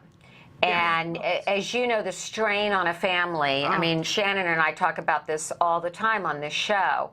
The strain on a family is overwhelming, and when you combine the financial strains. We all know the cost of caring for a child with autism and how extraordinary it can be. So, you know, thankfully you were able to not have some of those strains. But you were away, and which became its own constraint, right? Absolutely. It was, you know, I was not only away, but working, the hours were extreme, you know, and so I would come home on the weekends, you know, we would finish taping a show in Chicago on Friday night, and I'd be on the first plane, you know, leaving Chicago at around 5 a.m. on Saturday. Every other week. To get here to LA around 9. And so I was tired, you know, over the weekend, and then I'd leave on the red eye on Sunday night and do it all over again, you know, so and I mean, it was hard enough for me, but it was doubly hard, triply hard for Monica, because she was full on with I'm not Wills. sure that it was triply hard. I want to say something about fear and shame. You don't want to have any shame around a diagnosis or a child. Right. And when we finally admitted that we were scared, really scared, each of us were scared in different ways. Yeah. I was scared in the way that you go and you research everything and you turn over every stone, and you know, you're hyper and you don't, you know, Michael was scared in a way that he sort of, if you don't mind my saying, you know, just gets very quiet. Yes. Doesn't become very emotional. And I'm you mean he's male? Yeah, he's male and you're female. Autism warrior mom and typical dad. Yeah, there we go. And my job, the way I reacted, I think, was often to be the sort of guy that's like, everything's going to be all right, and sort of make, you know, which didn't help at all. And it was not all right. Did not help at all. It was not all right. I can say that. It was not helpful. But you got through it. We did. We had to get a therapist. I mean, when he came back, I really just wanted him to get an apartment, because I had done it on my own. I saw that I could, and in some ways it was easier for me to know that the help wasn't coming. Right. Like I did it well, I feel like, and I also felt like I found my stride, and I thought maybe Michael wasn't going to be able to come around with the diagnosis. It was that hard for you, and I think it's hard for a lot of men and a lot of couples. All of us. Yeah. But hey. But you guys, we don't have enough time, or I would read this excerpt, but you talk about it. You guys communicated, and you said, I'm afraid, and I feel like you're on a different page, and you said, I'm scared, and you both said you were sorry, and, you know, so I think so important that you talked about it, and you writing it made it possible for my husband and I to talk about it. But Michael, you did come around. What was that like? It felt great. It felt, well, first of all, you know, this job in Chicago, you know, ended. I was sorry that the show didn't make it, but then I knew I had a job waiting for me here at The Simpsons, so I was able to come home and be home. And I think it took a lot for me, you know, that's sort of been the story of my life, is sort of learning how to express emotions and get in touch with feelings. And it's okay to say things that are scary or that are, you know, not the best, you know, not everything has to be cheerful all the time. Right. And that was a real difficult time for me to do that. And Monica, thank God, you know, stayed there. And I was pretty mad, but I was there. She was. Yeah, you know, that honesty. We were disappointed in each other, and that was hard. Yeah. Right. But that honesty is so important for other men, other fathers of children with autism to hear, because there is a huge disappointment. There is that moment of, maybe my kid's not going to be, you know, the Little League star, and maybe my kid's not going to go play with the majors one day. Yeah. You know, that's a huge disappointment. And for other dads to hear that, thank you for your honesty. It's Absolutely. important. I mean, I remember the exact moment. It was very early this is way before this, but it was very early when we first started to see Wills' therapist, and she said, well, you know, we had moved into our house that we're living in now around that same time as well. So, you know, she said, well, I think Wills may have a problem with transitions, you know, and I remember saying in the office, saying to both of them, to Monica and Catherine, saying, well, you know, we'll move to the new house, and I think maybe in like a couple of weeks, then I think we'll all be good. Yeah. we wouldn't have to come here anymore. Oh, bless your heart. They both looked at me like, oh my God, you know, you've got a lot of waking up to do. that was my mindset, you know, and it's exactly everything you just said is true. Well, back to, I'm sorry, Monica, go ahead. Oh, just that when he started opening up to Wills and being vulnerable with Wills, and there were, I don't think I had really seen you cry hardly at all. he sat down with Wills in the family room and started to cry when he realized all the things that Wills could do that he'd missed. Yeah. And, I mean, we've been to Chicago and everything, but I mean, all the things that Wills had set up in the house for himself, and he just started to cry so hard, and Wills could see that, and I think there was an opening then, and I don't think these two have ever stopped just getting closer and closer and closer, because from then on, Wills was on your shoulders and back. He was like a rhesus monkey on you. So what's interesting, which made the whole Chicago experience, bittersweet, is that he loves Chicago. He took Chicago loves by it. storm. And his sort of, in terms of Asperger's, his sort of area of interest has always been trains and transportation. So going to Chicago is like his dream place, because we'll just go together for a weekend, and we get off the plane, we take the subway to our hotel, we put our bags down, run out, and just hop on the L and just ride it all day long. That's great. And it's so fun. So that was a place where he sort of came into himself as well. There's this really wonderful story of me holding him in his arms, in my arms, and saying, well, we got to get back to where, the apartment where Mommy is. And he literally, like, on Michigan Avenue, like, held his hand up and, like, hailed a taxi cab. That's great. He's really at home in cities and that kind of thing. And he loves New York. Yeah. He loves Chicago. He loves. It's interesting. Tell us about Wills today and what he's up to. Well, go ahead. No, go. It's great. He is doing so well. The story of his life, in so many ways too, is sort of coming up against a challenge or a roadblock, and then combination of us and him thinking maybe he can't do it, and then him just exploding through it. So like the way he walked in the book, he wouldn't walk. Then he just walks up and gets himself practically a sandwich. He's like, he's same with the way he swam. He just watches and then he does it. He has a moment, a while there of sort of not knowing, and then just sort of finding something within himself to just go ahead and do it. So you mentioned baseball. That I'm a huge baseball fan, and I'd always hoped that he would be too. And he really kind of was, kind of wasn't. And then through getting a Wii system, we started playing the Wii version of baseball, and he loved that so much because he really got excited on the idea of like hitting home runs, on the Wii, that he said, let's go out and all that stuff you've been trying all these years, like throwing a ball to me, I'm sort of into it now. And that was about 4 or 5 years ago, and we started going out to the park, and I would just sort of pitch a few things to him, and he was very rusty. He missed it 100 times in a row. And then he suddenly, just like all those other things, he just got really, really good at it. And now baseball is almost taken over from trains as his super area. I hope that happens with us. I hope that happens with Wyatt, because I feel like we have so many commonalities as parents of these children. But my son, I thought maybe, is he still going to be into Thomas the Tank Engine when other kids are, at the drinking age? He won't be. I promise. But it doesn't help for somebody else to tell you. But he won't be. But then Wills, two years ago, I guess now, we learned of a little league in our area, Granada Hills, that we'd heard had a challenger division, which is for kids who have special needs or some kind of thing like that. And we said, well, let's see if he wants to try it. We went out there for the sign up. They go, we no longer have the challenger league, but you can still try out just regular. We're like, well, let's give it a shot. We've never been so sweaty. We'd never been to this place before. It was a total new experience. He went to the tryout. He took his swings, and through just amazing grace, we got this incredible guy named Steve to be his coach, who picked him for his team. He now is like one of the mainstays of this league. He's now played for 3 years. With the full inclusion, and this is not a special league. No, it's a regular little. He had a grand slam his first year. And then all the kids, it was like you were there with the disbelief. They were yelling, dog pile on Wills. And everybody's like, no! But they did. And underneath was this kid just like beaming and in shock and so happy. And it's a special, I have to give a shout out to Granada Hills Little League, because their families are so kind and sweet. They have bent over backwards to make sure that we're comfortable and that Wills does well. And we keep saying over and over, treat him like the rest of the kids. That's what you can do for Wills. Treat him like everybody else. That's great.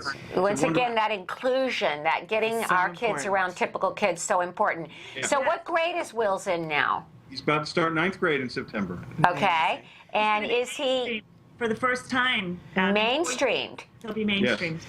Incredible. My face hurts from smiling so much. You guys have been absolutely wonderful. I know, You've and been a I wanted joy. to get back to Cowboy, but you know, we should just let people read the book. Yes. And just one final question. How did Cowboy change your lives and Will's life?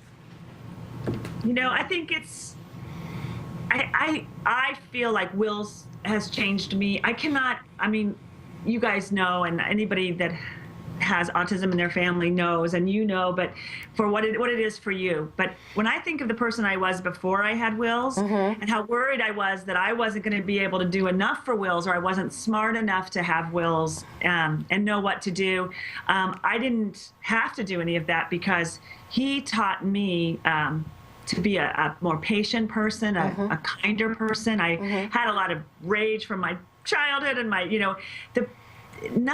all that drained away because what mattered was this moment and that moment and that moment. And watching him care for Cowboy as she got sicker, we should say Cowboy ended up with canine lupus, which we've never heard. And I said, only I would give an autistic child a dog with cancer. It's like, what? So there's not enough challenges, right, Monica? I believe it. But what happened was, his empathy really started to show because he made her a pillow out of his old pajama tops that he tore out, and he stuffed it with paper towel, and he made her a doghouse that he'd made when she was little out of our refrigerator box.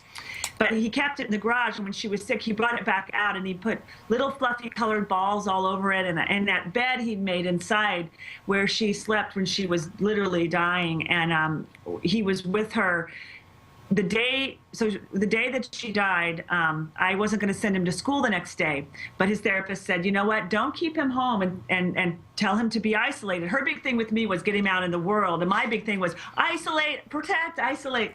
And she's like, he's got to go to those birthday parties, he's got to go to school. So I sent him to school the next day, and all the kids knew Cowboy. I'm trying to hurry because I know we're running out of time. I left him at school all day long. I was so sad and worried about him. And when I went to pick him up, he came out of the classroom, and for the first time ever in his life, he was draped by children that he knew and loved since kindergarten. And they were all crying, and he was beaming.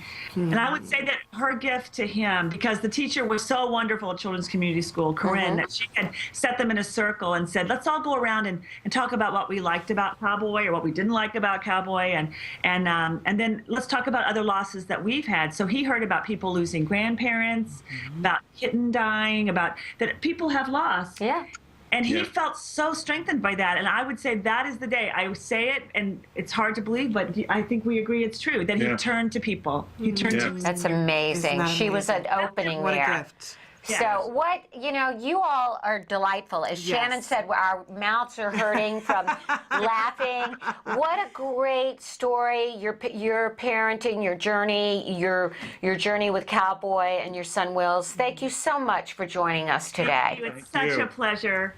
And we'll look forward to talking to you guys again sometime in the future. We hope you'll come back. Great. Anytime. That would be wonderful. All right, thank you so much. And everyone should get Cowboy and Wills. It's a great love story. You will laugh. You will and it's out in paperback now. Yes. Love that. Thank you so much, you guys. All right. Thank you. And it's time for us to say goodbye, isn't it? We're here in the last minutes here. So we've got lots of exciting things coming up in the next couple of weeks. And we're going to be here all summer, aren't we? Yes, pretty much. Pretty much. A week or two, maybe? Okay.